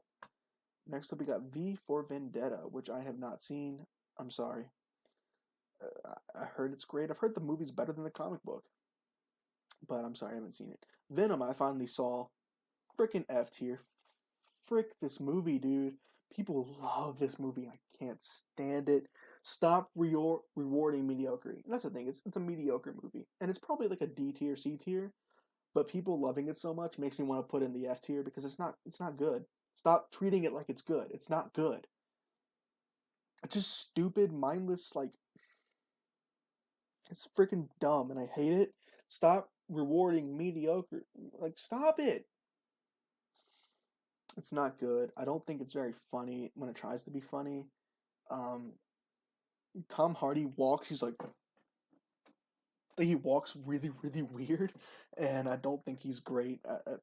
It doesn't work for me at all. I would have much rather like an Agent Venom movie with Flash Thompson. I think that would have been a lot cooler. So next we got Wonder Woman, which I think Wonder Woman is firmly near the top of A tier here. Wow, I don't have a lot of movies in these top tiers, huh? Is there any movie that's going to end up there? Oh, yeah, there's still some coming. We'll get there. We haven't even got to the Marvel movies yet, so yeah, that's going to come. But anyway, Wonder Woman is... I think it was the first DC movie I really liked, and I really like this movie. It's colorful, it's fun, it's very... has a very unique voice and thing to say, and it has a great scene with the No Man's Land scene. I love the costume. I love Gal Gadot as Wonder Woman. She's the only good part of Batman v Superman, to be honest. And to get her a whole movie, I think the end kind of ruins it. The end keeps it from being like S, straight up. It gets that good. The end keeps it from being an S tier though because she fights a giant gray dude. Like, come on. It would have been so much better if she would have killed the guy she thought was Ares and realized, oh, war hasn't stopped. Because it's not a god. Like I hate that when she does kill Ares, war does stop. It doesn't work. But I am excited for Wonder Woman. It's in 1984. Is that what it's called? I don't entirely remember, but I'm excited for it. I think Wonder Woman's a great movie. It's a hero being a hero. It's a real superhero movie, and I appreciate that. So A tier for that. And if it wasn't for that ending where she fights a big gray dude, it'd be S tier, straight up. It's just a great superhero movie. Next, we have the first X-Men movie in 2000. So I'm going to put this at B tier. I think at the time it was like excellent, but as I've rewatched it, I think it's okay. So I'm going to put it at B tier. I think it is very important and it did some really cool things. I don't like the dark gray tone. It's so dark in the leather and everything like that. I just don't. Some of the CGI doesn't work for me either, but it's year 2000. But overall, I think it's a pretty good movie. I definitely watch it again. Next up, we got X2, which I want to talk more about. X2, I'm going to put in the A tier here. I think X2 does some really incredible things for the superhero franchise. And Wolverine in it, I mean, the fight scene in the mansion, that's just freaking awesome. And it's based off of God Loves, Man Kills, which is a great X-Men comic. And I really like the plot and all the action and the scenes and exploring Wolverine's character. And I think X2 and Nightcrawler. Nightcrawler is amazing in this movie, and that's what puts it up there. It's just really important superhero movie that did a lot. And we wouldn't be where we are without it. Which it's sort of the reason like Superman's up in the S tier just because it's so important for what it did. Which, to be honest, I might move it down. I kind of only have it in the S tier because I know my dad would kill me if I put it anywhere but there. But anyway, in reality, X2 is really good. I watch it over and over and over again. The action's really great and fun. I love them having to team up with Magneto in the end. I love the use of everybody's powers. Everybody has their powers and they use them and it's great and works. Jean sacrifices herself at the end and it's actually kind of emotional. Like, oh man, that kind of sucks. But then they ruined that with X3, X-Men United, which I'm going to put at the bottom of D tier here. It is it's rewatchable though. It's sort of like next to Daredevil for me, where it's like put next to Daredevil, where it's like it's so bad it's good kind of. Um, because I think it is so bad it's good. They waste Angel completely, but he's great in it.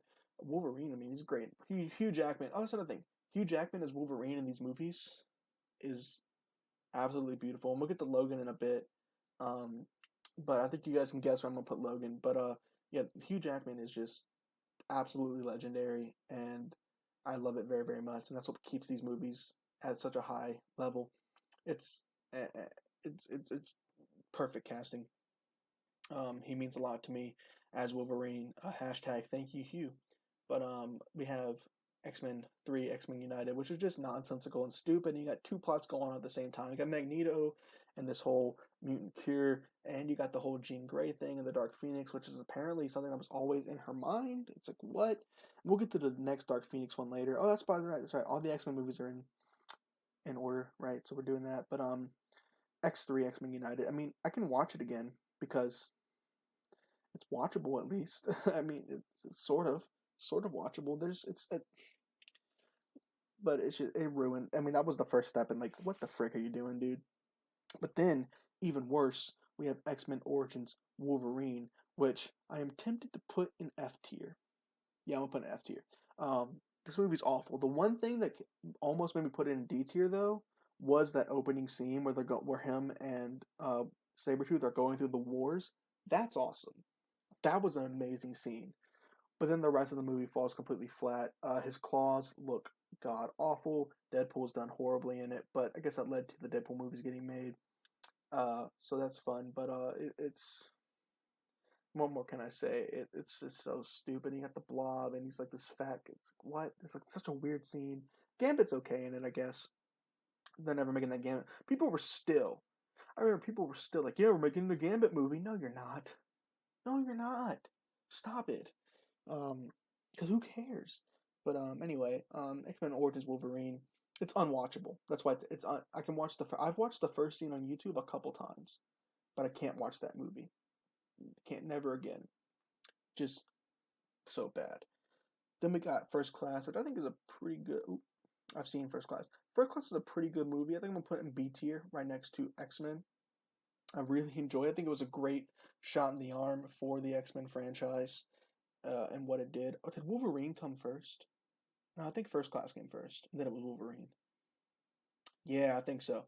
So, yeah, First Class is a great shot in the arm. I think it did great. James McAvoy as Professor X is one of my favorite things. I love it. And same thing for Michael Fassbender as Magneto. I think that's what puts these movies like as top tier movies. X-Men First Class and Days of Future Past that we'll get to. I think they're great renditions of the character, and it's kind of a shame we're never going to see those again with the new Disney deal. But I think I like the suits a lot. I like the concept they're going with. I like the colorfulness. I like the fun. Having fun. That's why I like X-Men First Class a lot. Then we have the Wolverine, which I'm gonna put right next to Superman Returns in the C tier. It's okay. It's okay. I like it, sort of. I think it's fun Wolverine action movie. I don't like the ending. Sort of like the same thing for Wonder Woman, where it's really good, but then he fights a big silver dude this time. Like, I don't like that at all. But there is a lot about the movie that I like, and I think it's a great fun. I mean, I've rewatched it a couple times, and it's very rewatchable. I don't like it. I think I want to move Kick-Ass to the D tier because I don't think I'd ever rewatch Kick-Ass. Excuse me, sorry. I got to rewatch all of these. I don't think I'd ever rewatch. Bottom of C tier. Anyway, Wolverine. Not much to say about it though. Days of Future Past though, that is. I'm gonna put that in S tier. Oh, do I want to put it in A tier though? No, I'm gonna put it on top of A tier. I'm gonna put top of A tier. Yeah, top of A tier. So X-Men, not in front of Spider-Man though. No. But X-Men: Days of Future Past, I think it does a great job, sort of fixing a lot of the problems with the franchise. They kind of screw it up in the next one, Apocalypse. But I think it's just a great adaptation of this classic storyline. The original story, Days of Future Past, in the comics was 2 issues. It was 2 issues, and they adapted it beautifully here and changed up what they should, but still, had the essence of the story, played with continuity very, very well, and really does a great job. Like, lots of fan service, people who love those original first two movies. I think that mm, um, James McAvoy as Professor X and Michael Fassbender as Magneto is what puts this like head and shoulders above other movies. And same thing for Quicksilver. I think Quicksilver is great in this movie. And that scene, I mean, I love Time in a Bottle, and that scene with Time in a Bottle, like that puts it. Makes you almost put in the S tier. I think it's a great adaptation. All the characters are used nicely. Beautiful little story that makes perfect sense to me and wraps up nicely, and great for Wolverine, and great for setting up Logan later. So next we have X-Men Apocalypse, which I really don't like this movie. I'm gonna put the bottom of D. Oh, I kind of want to put an F tier. I don't like this movie. Yeah, I hate this freaking movie. I'm gonna put it in F tier, dude. This movie's not good. Put it top of F tier though, because it's close to D tier. This movie's not good. Straight up, like, oh my god. I think Days of Future Past did a great job giving this nice format for them to do something cool, and then Apocalypse ruins it. I do like the suits and the colorfulness, yes, but Apocalypse is stupid. It's a dumb character. He looks dumb. The plot doesn't make a whole lot of sense to me at all. I don't like the horseman that he picked. I don't like Magneto being a bad guy. You're like, are we really doing that again? I get that he's like, classic bad guy, but we've flip flopped so many times. I don't really like the new cast. I mean, okay, so disclaimer. Sophie Turner is my dream goddess. Just throwing that out there. I love Sophie Turner. Um, I think she's great in Game of Thrones and all that. But and I think she's great as Jean Grey. But I don't think she's written very well. I don't like the new characters like for Cyclops and for Nightcrawler. I like that they brought Quicksilver back, and they have another Quicksilver scene, which was fun. Not as good as the first one though. Once again, Professor X amazing though. It's okay. It's okay. No, it's not okay. It's bad. It's dumb.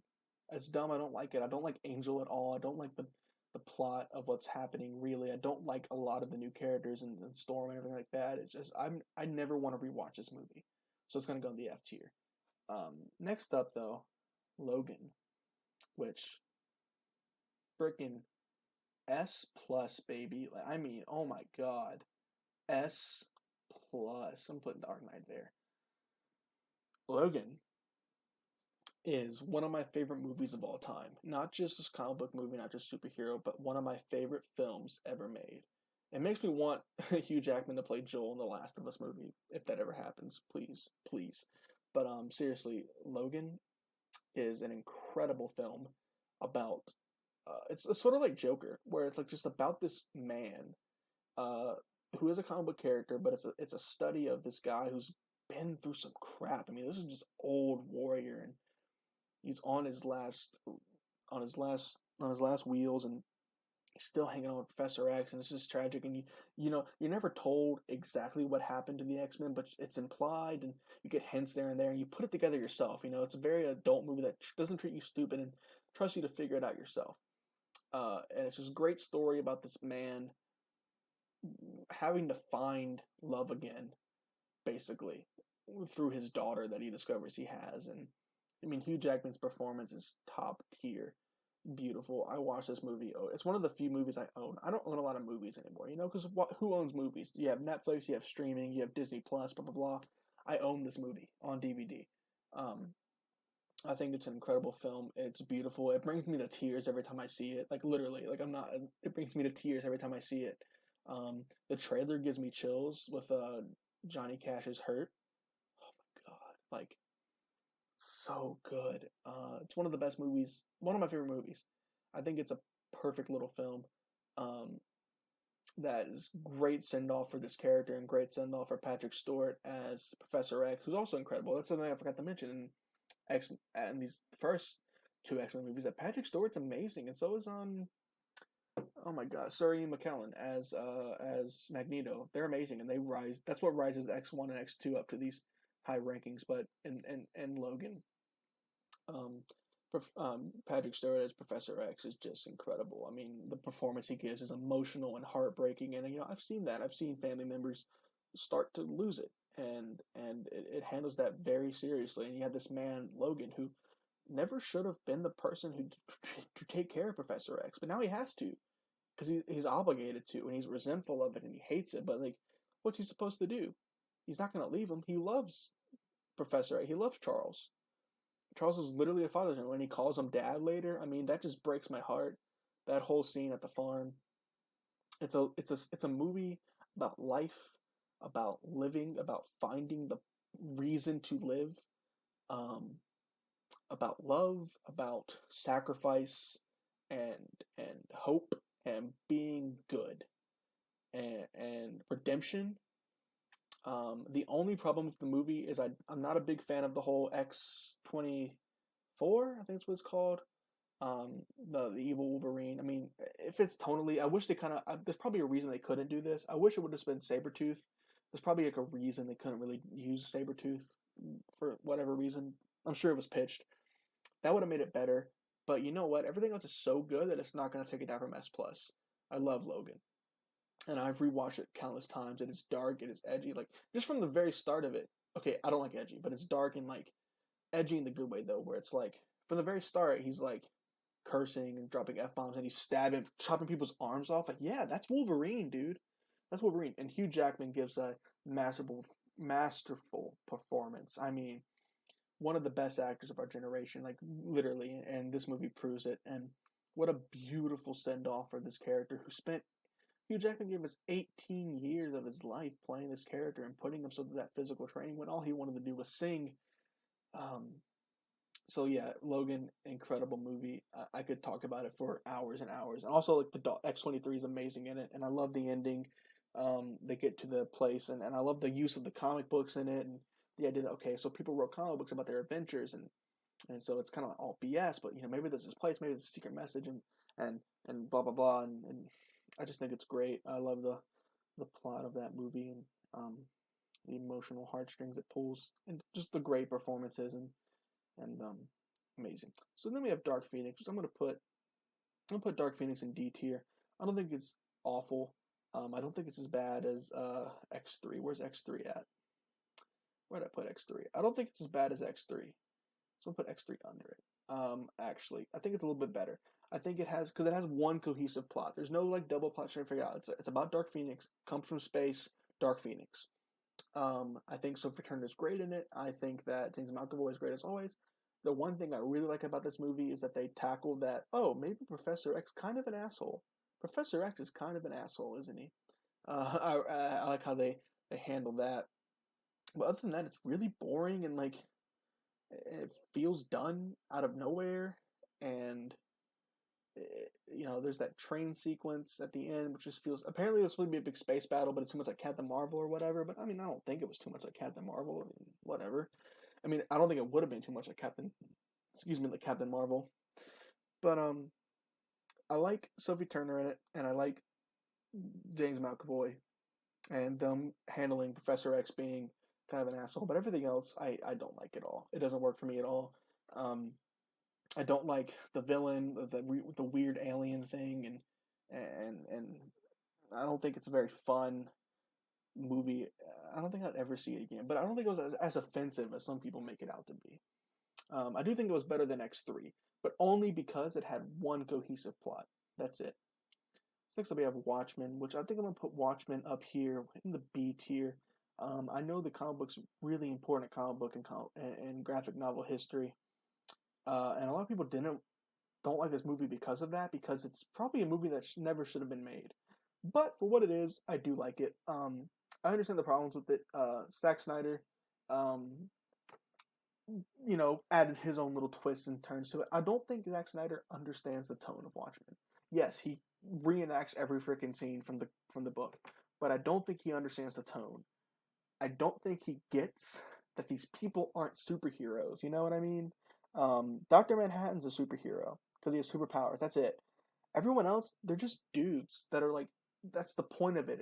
And the Watchmen graphic novel is so much better and so much more important. But, and you know, has a lot to say. I don't mind the ending change. I think the ending change works just as well. In fact, I like the ending change a lot. I think it works. I think it does the same thing. It works just as well, and it makes it a bit more cohesive. So I'm okay with that. I love the way it looks, and I'd watch this movie a lot. I think it's pretty good. Um, I just think the novel has so much more to say, and my only problem is I don't think Zack Snyder understands that these people aren't superheroes. Like whenever they're breaking Rorschach out of prison, and that's like off some epic Batman stuff. Like, no, that's not the point. That's not what happens. You know, they're not superheroes. They're just people who are putting on costumes like a bunch of idiots. Like and making it work, kind of. You know, and that's that's my only problem with the movie, really. But other than that, a pretty good adaptation for a comic book they said could not be adapted. Pretty good. Also, Jeffrey Dean Morgan's amazing. Oh, and the guy who plays Night Owl. Oh my god, I can't remember his name now, but I love him. He's great. Howard the Duck. I have seen this movie. I have vivid memories of seeing this movie, of the duck sex scenes, and I'm gonna put this in the F tier, somewhere in the middle. You know, I don't even know what to freaking say about this movie. Let me think for a second.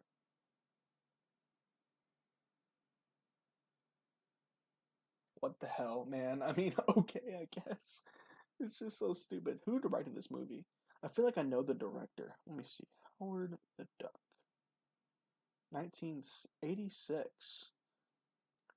Director. Oh, I don't know who that is. But anyway, yeah, so I mean, no reason for it to really be made. I think it's dumb and it's not a very good movie, is it?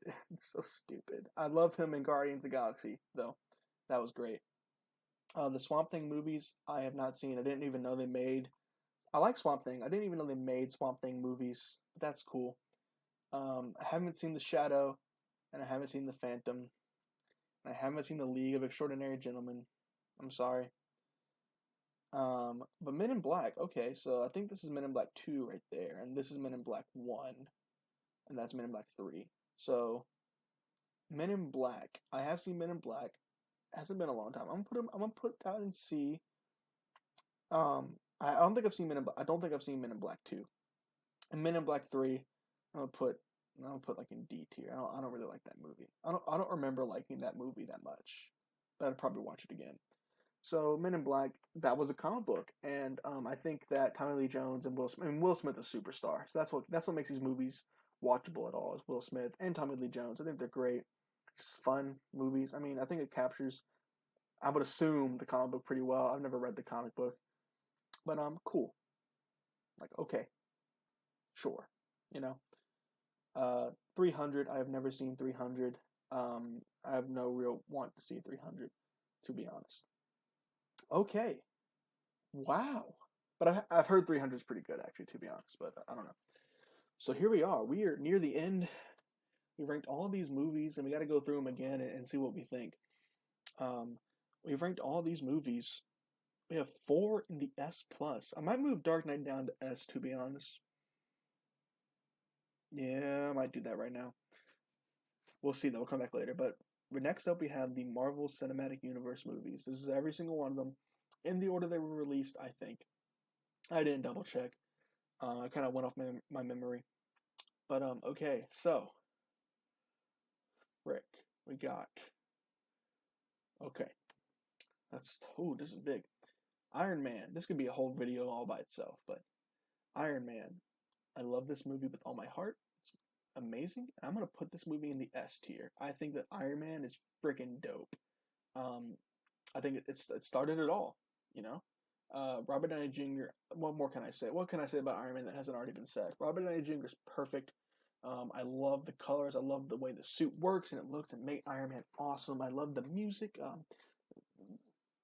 Great movie. I love his time in the desert, and it takes him a while to get back home, which is a good thing, and it lets you really build his character, and takes a while, and you see him slowly develop and struggle, especially with the new movies where he's good at everything. It's really nice to go back and watch this movie and look at him, you know, kind of fail sometimes, you know. So I really love Iron Man a lot. Such a good superhero movie. one of the best superhero movies ever made, and the final act kind of kills it. I don't really understand Jeff Bridges' plan at all. If I understood Jeff Bridges' plan, it'd probably be at the top of S tier. But Iron Man is great. Then you have the Incredible Hulk, which I'm gonna put that in C tier. I mean, I don't hate it, but I'm not. Same thing with Iron Man 2. I'm not a big fan of Iron Man 2 at all. I don't even know. I mean, I don't know what to say about it. Ed Norton Hulk was pretty good. I love the way the Hulk looks. I think he looks better later, but I think it looks okay. And I like some of the movie, but overall, it's very forgettable and very boring to me, and I'm not a fan. Iron Man 2, same thing. There's not enough Iron Man in it, and action. And I'm not a. I mean, I love Justin Hammer. To be honest, Justin Hammer is the only thing that keeps us out of D tier for Iron Man 2. Justin Hammer dancing around. I forget his name. Is it Sam Rockwell? Sam Rockwell playing Justin Hammer. Lots of fun. Nothing like the Justin Hammer from the comics though. But still, I would love to see Justin Hammer show back up in these movies one day. Thor: The Dark World, we're gonna put the bottom of D tier because it's so freaking boring. Where's Thor at? I missed Thor. Oh, there's Thor. Thor came out way before Thor: The Dark World, of course. So that's out of order. Thor, I'm gonna put Thor at D tier. Also, these movies, I'll get them out the way. They're so boring. Thor: The Dark World actually ended up mattering a lot in Endgame, which is interesting. But I mean, we all know Ragnarok when the Thor movies get good, where Thor gets good. I don't want to watch these movies again. I mean, most of the time, if a Marvel Cinematic Universe movie's on, I will watch it. But if I see either of these on, I'm probably changing the channel. Loki's pretty much the best thing in these movies. Yeah, D. I can't. I don't like these. I don't like Thor. They're just so boring. Natalie Portman, hopefully she's good in Thor: Love and Thunder, but I didn't like her in these. Get her out of there. Let me see Thor, man. Captain America: The First Avenger. I'm gonna put that. I think I love this movie. I'll put this in the A tier. I'm gonna put this towards the top here, A tier, towards the middle. I love Captain America: First Avenger, especially the first half. The first half is like pitch perfect. If the whole movie was just like the first half, it'd probably be like S tier, because I just love this movie. I love the study of Steve Rogers as a character, and Chris Evans portrays him beautifully. And then the Red Skull's a great villain. I love the aesthetic, the World War II thing. It's a war film, The end, it kind of falters a little bit and loses that special, the thing that made it special. But I still think it's a really great movie, really great adaptation of Captain America, and set the tone very, very well. And I've seen it, I've watched it over and over. It's one of the movies that I watch over and over again on Disney Plus. It's just, I love, especially the first half. I just rewatched the first half over and over. It's really emotional and really perfect for what the character should be, and sets him up beautifully for the rest of the franchise. So after that, we have the Avengers, which, I mean, and that's got to be S, right? Just like, even, this could be the worst movie ever, but you got to put it in S just because of what it meant at the time, and no one thought it could be done, and to be done very well. I'm going to put it right next to Superman for those same reasons. I think that it is, I think it's a lot of fun. It's incredible. I watch it over and over again. I love all of the characters coming together and fighting Loki, a great villain. Iron Man's great in it. By the end of it, it just works really well. And it's cheesy, and it's stupid, and it's Josh Whedon-y. But it works, man. And it's amazing. And it's so rewatchable.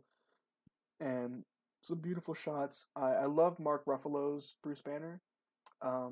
Everything about him, what he adds to the character. I love the ways that he sort of, walks around like he's, a little more cautious, like he's afraid someone's going to poke him and burst him, I think he has a lot of mystery to the character that's really great. I love their interactions, getting them to see them first interacting, and it really builds up great for the rest of the franchise. So, after that, we have Iron Man 3, which a lot of people don't like. But I'm going to put Iron Man 3 at the top of B tier. Top of B tier. Which, makes you think. Teenage Mutant Ninja Turtles. I mean, I haven't seen this. Mask, I haven't seen it in a long time. I'm Mask in C tier. I haven't seen that in a long time. I'm putting it in C tier, man. I'm sorry. Anyway, Iron Man 3. a lot of people don't like this movie. I freaking love this movie. I watch it over and over again. I think it's a great Iron Man movie. I think it has a lot of interesting things to say about the character. I think it sets up a lot of cool stuff that obviously they can't capitalize on later because they do these cool things and they go, oh wait, we need them in the next Avengers movie, so forget everything that happened. But still, I still think it was really great, and it's a great movie about Tony Stark and Iron Man. And it's very distinct from the other ones. It's very much a Shane Black film, and I love Shane Black, and I think he's a great director. And I think this movie's great. The Mandarin twist, I can get over it.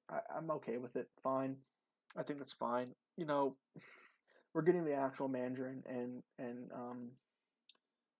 Shang-Chi, so you know it's fine. I just love rewatching this movie. I love the Christmas tone and getting to see Iron Man and Tony Stark and Robert Downey Jr. just so perfect. And I think it's a great movie. And it's a lot of fun. And um, some stuff kind of bothers me. Like won't let um, he won't let Gwyneth Paltrow, Pepper, leave the house, which is kind of weird. But I guess trying to interpret there is that she could leave, but he's not leaving. I don't know. But other than that, um, I think it's a really fun movie, and I think I love the tone of it, and you know you get to see Iron Man brought back down to a level because at this point he was already starting to get like okay he's like prepared like for everything is a god blah blah blah, and they kind of like you know brought him down a little bit, and we're like I don't know man you better what you gonna do now, you ain't got your toys, and you realize that you know in Avengers they said what are you, take away the suit, what are you, and well you get to see it in this movie. I think it's great. Winter Soldier, I think I'm gonna put up right there in the A tier. I don't think it's quite as good as everyone makes it out to be, but I think Winter Soldier is a great movie, great sequel to Captain America. Once again, Chris Evans is amazing. It's a really fun spy movie. Some of it doesn't make a whole lot of sense when you watch it back, but it's still really cool. Really great twist that sets up the universe for later. Lots of really great fun action. I'm not the biggest fan of the suit. I wish there was more red, but that's just me. And they fix it later, so it's no big deal.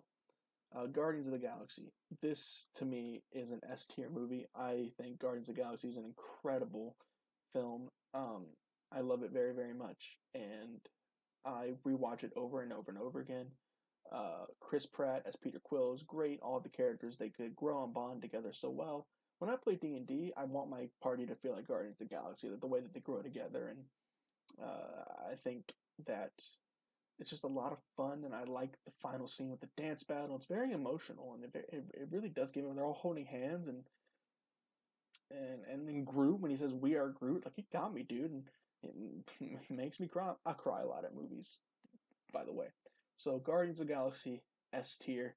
I think it's a great movie, introducing us to the space universe of the Marvel Cinematic Universe and all that can unlock, and just the performances of all the from all the actors of all the characters, what really makes this stand out as a great movie. I mean, Peter Quill is one of the best characters. It's so much fun. In the first 5 minutes of the movie, you know everything you need to know. Not just his whole backstory with him being in Missouri, but him dancing and it's all serious, and then he puts on his Walkman, and man, just you know, you go to a Comic-Con and you're gonna see someone dressed as Star-Lord with a Walkman. It's bound to happen. I think Guardians of the Galaxy is great. I'll rewatch it over and over again. Age of Ultron. So Age of Ultron kind of has a bad rep, but I have a soft spot for this movie, so I'm gonna put it in the B tier here. There's something about this movie, and I understand what people don't like about it. But there's one thing that keeps this movie in the B tier for me, and like in the D tier. At the start of the movie, they are Avengers. At the end of the movie, they are Avengers. Time is it, by the way? Jesus Christ. By the end of it, they are Avengers. And that is something that no other movie in the franchise can say. You know, it's about the Avengers as a team from start to finish and everything they go through. And in the first Avengers movie, they're coming together. In Infinity War, they're not together. And Endgame, they're not together the whole time. But in Avengers Age of Ultron, they are a team. And there's a task in front of them. And they fight it as a team. And then they end the movie as a team. The Avengers. And that's what puts it ahead. Also, I think James Spader is just freaking amazing as Ultron. I just watch this movie over and over again. It's a lot of fun. I think it was a good time for Joss Whedon to exit the universe. I think Scarlet Witch is cool. Not a fan of Quicksilver. I love the suit for Captain America in this. The farm scene with Clint Barton learning more about Hawkeye and thinking he's gonna die and kind of twisting that on you, and Hawkeye's still kicking, man. Everyone thought Hawkeye's gonna die, and he's still kicking. So Age of Ultron. I have a soft spot for it, so I'm putting but I understand its flaws, so I'm gonna put the bottom of B tier. I don't think it's as good as the other Avengers movies. It's definitely the worst Avengers movie, but I think I'll put it towards closer to the top of B tier. I think it deserves closer to the top.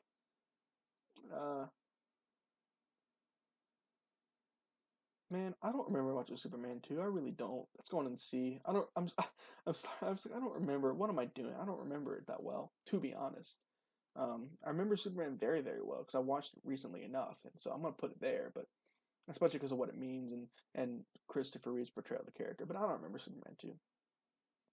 So what's up next? We got Ant-Man. Okay, Ant-Man. I'm gonna put solid B tier movie. You know, there aren't a lot of bad movies in the Marvel Cinematic Universe. There really aren't. Um, I think it's fun. I really like Scott Lang a lot. Paul Rudd is the man. I love Paul Rudd, and I think it's just a fun little heist movie. And that's kind of all I have to say about it, to be honest. Then we have Civil War. Kind of weird how quickly Civil War came into this, and I kind of wish they would have waited. I get why they did what they did, because you know they knew they weren't going to have these actors forever. But man, if they somehow in an alternate universe could have waited to use Civil War, it could have been a whole phase on its own. It could have been amazing. I think it's a okay movie. Some problems. I'm gonna put it at the bottom of B, right next to Ant-Man. You know, in front of Ant-Man. I'd watch it again over Ant-Man, but I mean, there's just the airport scene. Everything else kind of like it's kind of eh. There's some things that bother me. I really hate dumb things in film, and this movie has probably one of the dumbest scenes in the cinematic universe.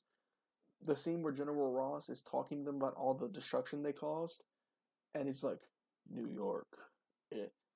Excuse me, sir. Aliens invaded Earth and we stopped it. You're welcome. DC. Oh, that was you. Hydra took over the government. That's on y'all. That's the government's fault. That's no. Like, it pisses me off so much because it's like, tell them to shut up. Like, nothing that they did. What? Just like, no. The Accords don't make a lot of sense to me. It's just really dumb because if people just talk to people like they weren't stupid, I think it would be. I think it would. I just think it would have been much better because I can't get past it, man. When I watch this movie, it's like, hey, oh, aliens invaded New York. It makes no sense for them to throw the blame on the Avengers. It really doesn't at all. You know what? I put Civil War. No. After ranting about it like that, I'm putting it there. Yeah, I'm keeping it there. I'll put it in front of Watchmen and X-Men. But I'm keeping it there. Not in front of Hellboy. But I put Hellboy 1. Oh, right there. Yeah, it's where it belongs. Yeah, no, I can't. Civil, but it's really fun. Oh, introduction to Spider-Man worked really, really well. That was really cool. Doctor Strange, you know, that's a solid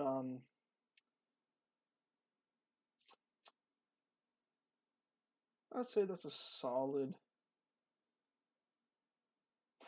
top of C.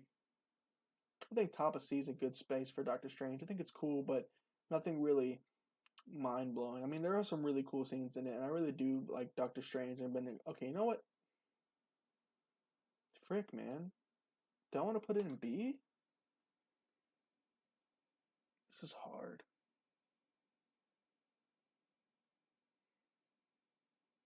I don't. I'm put in B. I kind of like Doctor Strange. Right next to Ant-Man. Yeah, kind of like Doctor Strange. Those are really interesting visual things, and Benedict Cumberbatch is amazing as Doctor Strange, so it's worth watching it for that.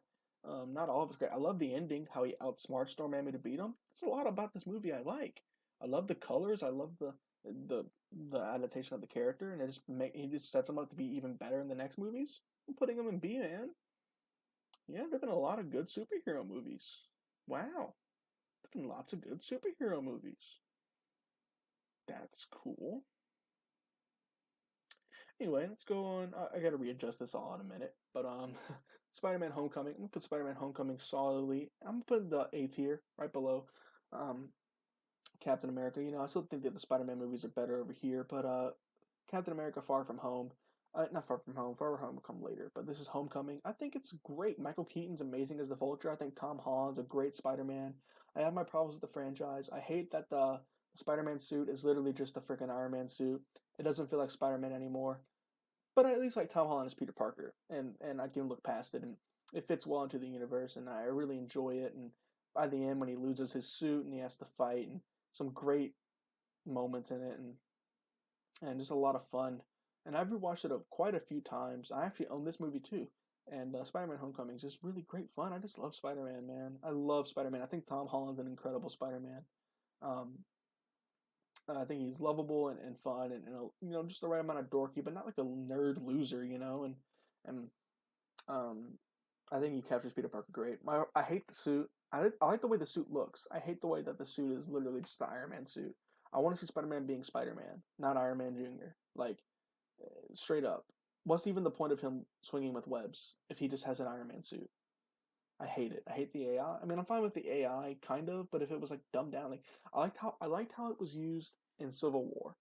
I hate when he unlocks the training wheels program or whatever, and he's like, "Oh, crap! There's so much more." I like just a limited amount of stuff because it would make sense for there to be a limited amount of stuff. Like, why would I just think I could see Tony being like, "I only gave you a limited amount because I only want you doing a limited amount of things, man." Or just let him make his own suit, whatever.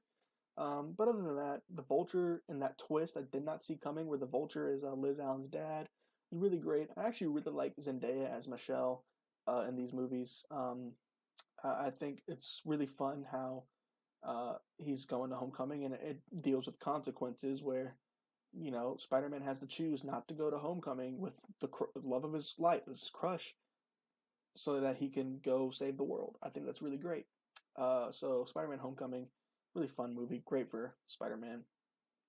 Then we have Guardians of the Galaxy 2, which I'm going to put right up here. I'll put it right now. No. Yeah, I'm putting it right next to Guardians of the Galaxy, the S tier. I love these movies so much. Don't think it's quite as good as the first one, but I think that it is a super fun movie. I think Kurt Russell does an amazing job, puts in a real stellar performance, and really gives it his all. I think that the team grows, and you can see them become a real family, and it works really well in that dynamic. And the themes of father and son, and I can relate a lot to that, and the struggles that you can go through, and the music. And that's another thing about the Guardians of the Galaxy movies. The music is amazing, and I love the character growth between all of the team, and becoming a real family that has dysfunctions and problems, and them solving it. And Yondu's death at the end is a real meaningful death in the Marvel Cinematic. It was the first real meaningful death in the cinematic universe that really affected me, and like by the end, it was like, wow, that really hurts. And to see Peter dealing with that, and Chris Pratt talks about how he had to deal with his own dad's death, and how the script helped him deal with that. It was really amazing, and also just a lot of fun action. I think that Karen Gillan is amazing as Nebula. She gets even better in Infinity War and even better in Endgame. So Guardians of the Galaxy Volume 2, I think it's great. I love it.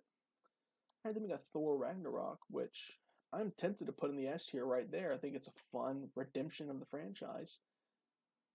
But I'm going to put it... You know what? I'm going to put it right... I'm going to put it... Oh my god, what am I going to do? What am I going to do? I'm going to put it... I'm going to put it right next to S tier. You know what? I like it a lot. I don't think it's quite as good as the Guardians movies, but I love this movie. I love the visuals in it. Taika Waititi did an amazing job. I love Korg. I love Thor's kind of character growth and redesign, and kind of becoming a goofball, and the action packed, and the music, and the immigrant song at the beginning, and the style of that, and just really playing up the awesome Vikingness of Thor, but then bringing him to this really cool alien planet, and seeing him interact with Hulk, and having a lot of Hulk in this movie, and Valkyrie's great. Jeff Goldblum as the Grand Master is amazing. That's so much fun. Oh my god, this is definitely S tier. Holy crap, this is S tier. I'm putting this above the Guardians movies, man. No, I can't do that. But I can't do that. But I just love everything about this movie. There's not a lot I don't like about this movie. Hela's okay. It's kind of like happening. I kind of forget that happened. It's like, oh right. But it causes a really cool fight scene at the end. Like, are you Thor, god of hammers? And he's like, no, and he goes this badass god of lightning, which leads right into Infinity War. and just gives us prime ultimate Thor. Just the best part of Thor's. It, if Thor would have remained like this throughout Endgame, he would be my favorite character in the entire cinematic universe. So I've based my Dungeons and Dragons character around him in this movie, like just the way he acts, and I think he's really, really great. Thor Ragnarok is incredible. So definitely S tier. I love everything about the movie. And Jeff Goldblum is the Grandmaster. Come on, so much fun. Also, all the Stan Lee cameos in these movies are amazing. Just FYI. Black Panther, I think it's all right. I think it's just okay. I really do. Like, I just can't. I'll put it in C tier. I think it's an okay movie. I think the CGI kind of kills the end battle. I think Killmonger's a great villain at the end. And T'Challa, Chadwick Boseman's amazing as Black Panther, but I'm not the biggest fan of all the characters and the story and everything they're doing. And it's okay. That's how I really feel about it. It's just okay. Which is kind of weird saying that about the one movie on this whole list that was nominated for Best Picture, but yeah, I'm gonna put it right there. I just think it's okay. I really do. I think the performances are great. I think none of it really works for me. I think it's fine. It's an average comic book movie. All right, so then we have Infinity War, which I'm going to put in the S plus tier, because I just rewatched this movie so many times, and the way that it takes all of these characters and gives them all a great amount of screen time and makes them all work together so well, and it's so fun and so laughable. And Thanos is an incredible villain, the best villain in the entire universe, obviously. He's an incredible villain that makes perfect sense and has a real character to him, has a real character to him and a real interesting plot going on. And he does things that make sense. Like the whole thing with Peter, and he's like, go ahead. He's like waiting around to see if he'll shoot her because he just wants to know. He says, I like him. Like he just wants to know these things because he knows that he's going to win. So he's sort of like, just doing things to know. And he's such a great character. And at the end, that final scene where he wins, which just blew my mind. Like, I thought this was going to happen because, like, Infinity War Part 1, Infinity War Part 2, oh, okay, he's going to win. Like, duh. But a lot of people did not see that coming. They really didn't see it coming. And so that it blew everybody's mind. And Spider-Man's death scene, I mean, Tom Holland did an incredible job. He acted the hell out of that scene. So did Robert Downey Jr., and he fades away, and it's like, oh my god, this is really happening. It's really heartbreaking, honestly, when you think about it. And it's really hard to watch sometimes. Like, I don't watch that scene no more. I don't. Excuse me. But it's just the way that all the characters interact together, and you spent the past 10 years building up all these characters, and then it finally pays off where they're all coming together for Infinity War. This one thing I'm working towards. And it's the part 1 in that final bit of saga, and I think it's a great movie. I think it is a great movie. I love it. I just watch it over and over and over again. So then we have Ant-Man and the Wasp, which I'm gonna put it like down here, honestly, next to Thor. I just really don't like Ant-Man and the Wasp. It's so boring. I remember watching it. This was right after Infinity War and stepping out of it, and like I posted on Instagram. I said, "Wow, Ant-Man and the Wasp was kind of not good. It just wasn't that great of a movie." I'd rewatch it, sure, but I find it so boring and so, like, who cares, man? I just saw Infinity War. Maybe it's just the timing for it coming out, because it's like, I just saw Infinity War. I don't care about this, but Paul Rudd's always amazing, but I don't like a lot of I don't think it's as funny as the first one. I don't think Michael Pena and that whole crew is as funny as in this one as they are in the first Ant-Man. The Wasp getting to be a bigger part of it's really cool. I think Evangeline Lilly is amazing. I love her, and I've loved her ever since Lost, which is one of the first shows I ever watched. And so I'm a big fan of hers, and I think I'm really happy she got to have such a much bigger part in this movie. But it's just kind of boring and kind of like, oh, okay, oh, that's cool. Oh yeah, okay. Like, I just don't care. Captain Marvel, I think I'm going to put right next to Black Panther, and the sort of, okay, yeah, it's good. I don't know if I'll ever watch that movie again. Okay, I don't want to get political and all, but when it starts playing I'm Just a Girl at the end, I rolled my eyes and wanted to leave the theater. Yeah, I get it. You're a girl. You've forced it down our throats the entire freaking movie. But seriously, like, I love Captain Marvel, the character in the comic books. Captain Marvel, not Carol Danvers. Captain Marvel. He's one of my favorite Marvel characters, and that's not a very popular thing, but he's one of my favorite Marvel characters, and I would have loved to see him done justice, but instead he's made into this weird scientist woman who like made a rocket ship or something. I don't know. Um, doesn't work for me at all. But I do like her in this movie. I really do. I don't necessarily like Brie Larson's acting, but I do like the character of Carol Danvers. Kind of, she's kind of all over the place. I kind of don't know if she's serious or if she's jokey or what. Like, it's one point she's yelling at an alien, the next one she's just a super badass. And I don't get it. I don't know what they're going for. Not a fan of Captain Marvel, but I do like how she was using Endgame, so I think it'll grow on me later. Speaking of Endgame, next up we got Endgame. Oh my god, I only got 2 movies left. Oh, thank God. Um, Next up we got Endgame. So Endgame, I'm gonna put at the top of S tier. I don't think it's quite S plus. I can't put it at S plus. Sorry. I don't think it's as good of a movie as Infinity War, but as a wrap up to the Marvel Cinematic Universe and what it achieves in doing that, it is mind blowing and beautiful and such a joy to watch. Just 3 hours of pure fan service and gold and paying off things they've been setting up for 10 years, all the way to this epic final battle where Cap finally says Avengers Assemble and he has Mjolnir, Thor's hammer, which is just an epic jaw dropping moment. Just blew me away. And they have all these Avengers, all these characters. It breaks my heart we couldn't have Charlie Cox's Daredevil, but I'll let it go. I understand why. All these characters come in to fight Thanos, and they win with the ultimate sacrifice from Tony Stark. And this is what, at the very beginning in Iron Man, whenever the guy helped him escape, and he said, "You have your life, don't waste it." This is what it was for, man. For that ultimate sacrifice at the end there to save the day, and it just blew my mind. I love this movie very much. I rewatch it over and over again. I think Captain America is amazing. I love that he got his ending where he gets to go back and have a nice life. He earned it, a nice life with Peggy. Even though it's kind of weird because he kind of like made out with Peggy's niece, and also she like did something like she got married and had kids. They established that in Winter Soldier. Whatever. So yeah, S tier. That's cool. That's cool and all. S tier. Avengers Endgame is amazing. The sacrifice. Don't forget the sacrifice by Black Widow, Scarlett Johansson, who had an amazing performance in this one. Really emotional, seeing what she was going through and seeing her struggle and getting to that point. Only thing I don't like about this movie is Fat Thor. I mean, it was funny at first, kind of, not really, and I kind of like it. At the end, it's kind of okay, but it did so well making Thor's character finally work in Ragnarok and then Infinity War. That's another thing. In Infinity War, Thor is awesome. And they kind of threw it away.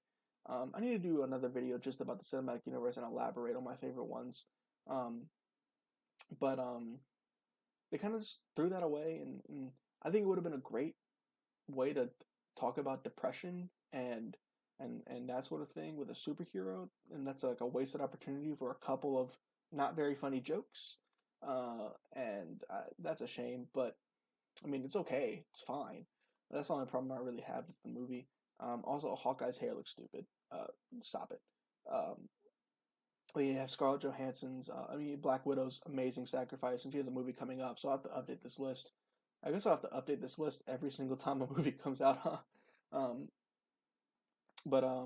Yeah, so Scarlett Johansson did an amazing performance, and Robert Downey Jr.'s star performance at the beginning, whenever he gets back, he's talking to Cap, and he's just an incredible movie. Does something beautiful, and just wrapping up this 10-year journey, something that I never thought I'd see. And then we have Spider-Man Far From Home, which I'm going to dump. Where am I going to put it? I want to put it in F tier, and I'm not joking. I know I've joked a couple times. I'm not joking. I hate this movie. I kind of think I'm going to put it in the bottom of D tier, because I know it's not that bad. It's not as bad as an F tier movie. I hate this freaking movie. Spider-Man Far From Home is awful. It is not a Spider-Man movie. It is Iron Boy Jr. They talk more about Iron Man than they do about Spider-Man. They won't shut the hell up about Iron Man. Iron Man, I really like Iron Man. You gotta be, who's gonna be the next Iron Man? He's Spider-Man. Because this is the point of the movie where he learns just to be Spider-Man. But I don't think I got that from it. What I got from it was, okay, they won't shut the hell up about Iron Man. And that makes me so mad. I don't like the suit. The suit is just, I like the way the suit looks, the new suit. But it's just, oh, Iron Man suit, cool. He literally, this one he builds an Iron Man suit straight up, like 3D prints an Iron Man suit. It's like, oh, cool, Iron Man. Jon Favreau's great in it, though. I love Jon Favreau. That's another thing I forgot to talk about. Jon Favreau directing Iron Man is amazing. I love Jon Favreau very, very much. He is my favorite person in the whole world. My favorite director, my favorite actor, like straight up, like I'm not like Jon Favreau is my favorite person, but seriously, like in this movie he's great and all, but Spider-Man Far From Home, I hate that scene on the bus. One of the worst freaking scenes I've ever seen in a freaking Spider-Man movie. It is by far the worst Spider-Man. It's worse than Spider-Man 3, and I mean that. Like Spider-Man 3 at least is about Spider-Man. This movie is just stupid. It's I hate going around Europe. I hate the whole Mysterio twist. I like the twist, but it doesn't make sense to me because it's like, oh, so I get that like Nick Fury was not really Nick Fury and it was Talos or whatever, but like, come on, dude. Like, are you guys that freaking retarded that you didn't know that it was like the projection? Like, what? It took that long? Like, seriously? That's so stupid. Like, it could have been done so much better, and it just doesn't make sense when you think about it. I mean, Tom Holland's great as Peter Parker, and his relationship with Michelle really grows and is great, and I like that. Ned's amazing. I love Ned Leeds. But no, I hate Spider-Man Far From Home. I want a Spider-Man movie, please. Thank you. I am happy he's still going to be in the cinematic universe. I just hope that he's done a little better. Is all I'm asking. I hope he's done more about Spider-Man. I think they set it up nicely. I love seeing J. Jonah Jameson return. J.K. Simmons as J. Jonah Jameson and him being revealed. And like, where's that going to go from there? I'd love it if like Matt Murdock showed up as his lawyer or something. That'd be cool. But Far From Home, I hate it. I hate it. I hate it. Alright, so let's look at this. That's all the movies. Oh my god. Oh, Jesus. Okay, let's look at this. So S plus. Logan stays, no doubt. Spider-Man 2 Spider-Verse, maybe, I think I could maybe be S tier. Spider-Man 2, I'm keeping that, I think. Infinity War. The only ones that are definitely here are Logan and Infinity War. And yeah, so I think I'm going to keep that though. S tier Endgame, just for what it did. Yeah, I'm keeping it there. Superman, yeah, I think I'm going to keep it there. Avengers, yeah, I'm going to keep it there just because of what it did. Joker's a really great movie. I might move Joker down to A tier though. I think I'm going to move Joker down to A tier. And I do think it's a great movie. I don't know if it's like an S tier quality. The Dark Knight, it was an S plus, moved down to S tier. I think it's where it needs to be. Iron Man started the whole cinematic universe. It's a great, fun movie. Watch it over and over again. Boom, yeah. Both Guardians movies, some of my favorites. S tier, no doubt. And Ragnarok. That could maybe be A tier, but there's so much I like in this movie that I think I'm going to keep it in S tier. Just because there's so much about it that I like. A tier. Let's start skimming through these a little bit better. Deadpool, I think I'm gonna move to B tier. I think I need to sort of be same thing for Blade. I think I'm gonna Blade to A tier, to B tier as well. At this point, don't worry about the order they're in specifically because I'm just kind of moving them around. Batman, I'll keep there definitely. Hellboy, yeah. Homecoming's pretty good. Not nearly as bad as not as bad as Far From Home, but maybe B tier for Homecoming. You know, let's sort of narrow down like what gets to go in the whole S tier. A tier I kind of want to keep just because Patrick Stewart and Hugh Jackman are so great. Same thing for Batman Begins. Where to put Dark Knight Rises? Huh. This is hard. I think I need to narrow it down. I really do, actually. I think I need to like take it and drop these down. So I think I need to drop that there. I think I need to drop. No, I really like Batman Begins a lot. Days of Future Past I like a lot too, but I think I need to drop that to B tier. And then probably drop Ragnarok to A tier. And probably drop No, none of these are dropping. I'm keeping these up here. Yeah, they're not gonna. I understand Iron Man's probably not S tier worthy, but I have such a fondness for it that I got to keep it there. The fact that it ends with Iron Man by Black Sabbath, just it's got to be there. So X2, I might move down to B tier, but like top of B tier. Yeah, top of B tier. I don't think it's aged very well. Where did I put Days of Future Past? That's what was A tier, right? Or did I just talk about that literally? Oh, I moved it down. Yeah, I think that's fine. I think B tier is fine for the first X-Men 2. I think that's fair for them. I think it's a fine C tier quality. I don't think any of them need to move up either. Big Hero 6 really great. Dread, good B tier movie. I might move that. I think I'm gonna move Dread down to C tier. I don't really want to move. I kind of want to move Doctor Strange down. I kind of want to like really buckle down on like these like the elite of the elite, you know. No, I have S plus, so it's enough for me to keep a B tier. That's pretty good, actually. You know, Dread can still go there though, I think, but I can put like yeah, that is pretty good. I think it's a pretty no. Dread can go. The Dread's a really good movie.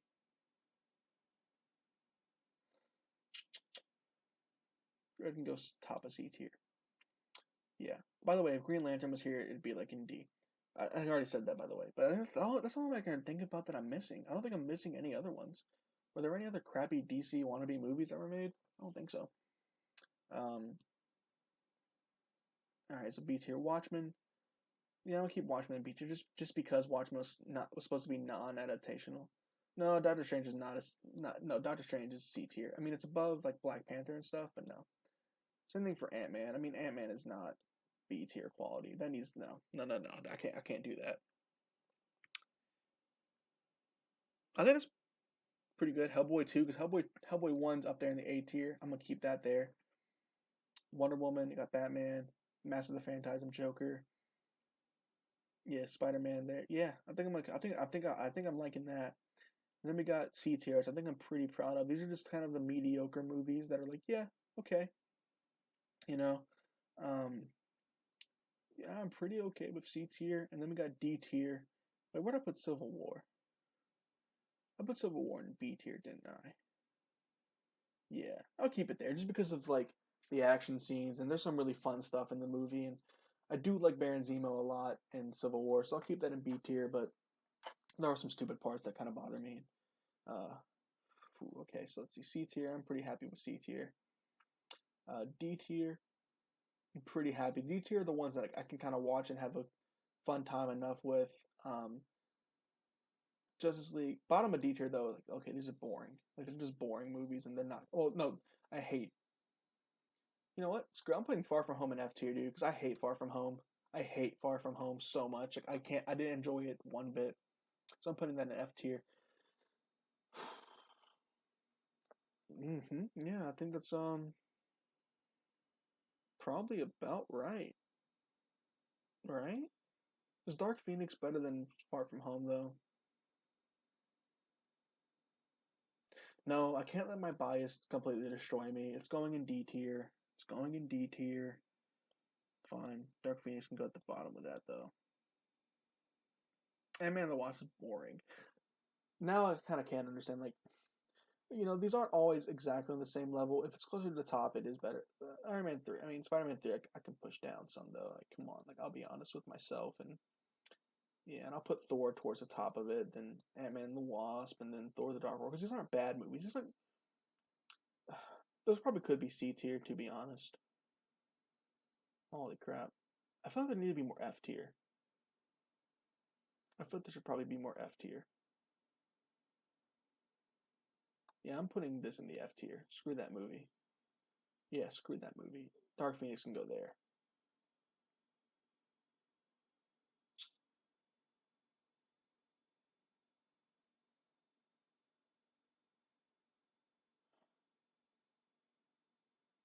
Okay, Roger Corman's Fantastic Four needs to go in the F tier. I need to stop. What am I doing?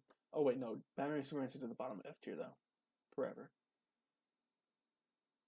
I think that looks pretty good now. to be honest. So that's, of all the ones that I've seen, this is my ranking. I think that's, let me see, can I zoom out a little bit? Yeah. All right. So that is, and at the bottom, these are all the ones I have not seen down here. Sorry, I do want to see Shazam, probably 300. I want to see the Hellboy eventually, but it's probably not very good, I've heard. And then we got these.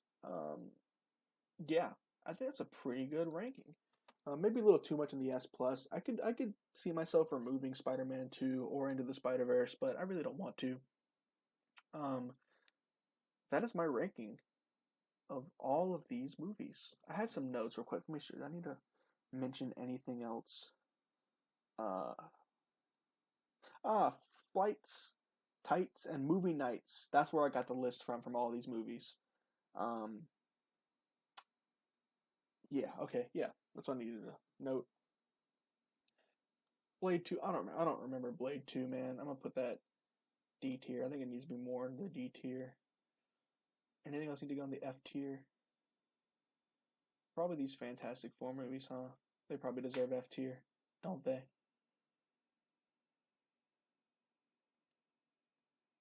No, I'm putting Daredevil in the F tier. Frick that movie. That's a stupid movie. I don't think Blade 2's bad. I just don't remember it very well.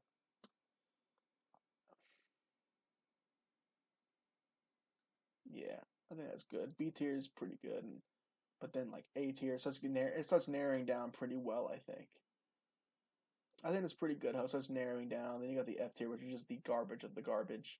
And then all these ones I haven't seen, which I don't think is half bad. For all of these movies, only not seeing these, I'm pretty proud of myself. Especially because if you go look at the community rankings on these, usually it's more people who haven't seen all of these. So I'm pretty proud of myself. I'm gonna be honest. So I'm pretty proud for seeing all these. Holy crap, that's a lot of movies. I don't know if I missed any.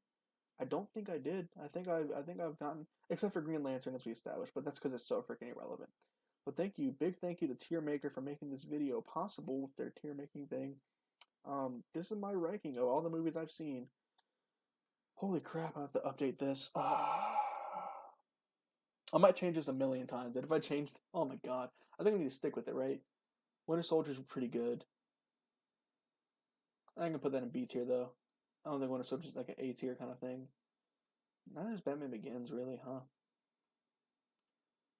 No, it kind of is. No, that's going there. Okay, this is it. This is it. I'm done. I'm gonna stop. That is my tier ranking. I'm confident with Logan is the best comic book film of all time. No doubt in my mind. Logan's amazing. And then Infinity War's probably up there as like second best. So that is my ranking of all of the comic book movies that I have seen. And that's almost every single comic movie ever made. Then there's these that I haven't seen that, they probably wouldn't be that great up there. It's probably not that big of a difference. But so that is, holy crap. Let's save that. Yeah, let's save that. And title of tier list.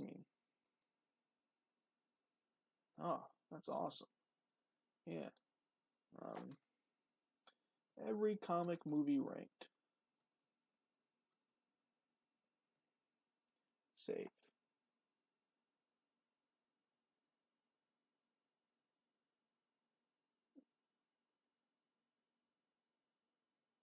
Great. Awesome. Okay. Exit on full screen and go back to this. So that is every comic book movie ever made, reviewed, and ranked by me. Holy crap. That took a lot of time. In fact, it took, holy crap, 2 hours? I've been recording for 2 hours? Holy crap. Okay. What time is it? Oh, it's 12:30 at night. I should go to bed. Okay. I did it. So I will leave a link to the tier list template in the description. Please go there, check it out. Submit your community ranking, and then check out my Twitter at stay_creativeDD and tweet me whatever it is you decide to rank them, and tell me what you thought of my rankings in the comments below. And don't forget to share this video, like and subscribe, all of that jazz. Check out my other podcasts on my channel where I talk about all things nerdy. I hope that I've established myself in this video as at least like being sort of worthy to talk about these things. Check out the Sciencefictionarian. That link's in the description too, where those are my friends over there. We do podcasts and we talk about all this nerdy stuff. And if you like this video, you'll definitely like their stuff, so please check that out. And if you want me to like if you want me to watch and rank all the movies I didn't watch and rank, then do let me know. I will happily do it. Leave a comment below. Or tweet me and call me out on Twitter. Stay_creativeDD. And I would do that. Or if you want me to go in more depth about any of my rankings or why I put them there, then go ahead and tweet me or leave a comment, and I'll get back to every single comment that I can possibly get back to. I promise. Thank you guys so much for watching. Obviously, this took a lot of work, just putting it together, all this tier, like going through. Like I said, big thanks to that website that I mentioned earlier. That link's in the description for the list. Then I had to go find all the images and put them up in 2 hours. I have now talked about every comic book movie ever made. Holy crap. Okay, I gotta go. So, thank you guys so much for listening to or watching. I'm usually saying listening because I always do podcasts. Thank you guys so much for watching. Don't forget to let me know what you think. Leave a like, leave a subscribe, and I will catch you guys later.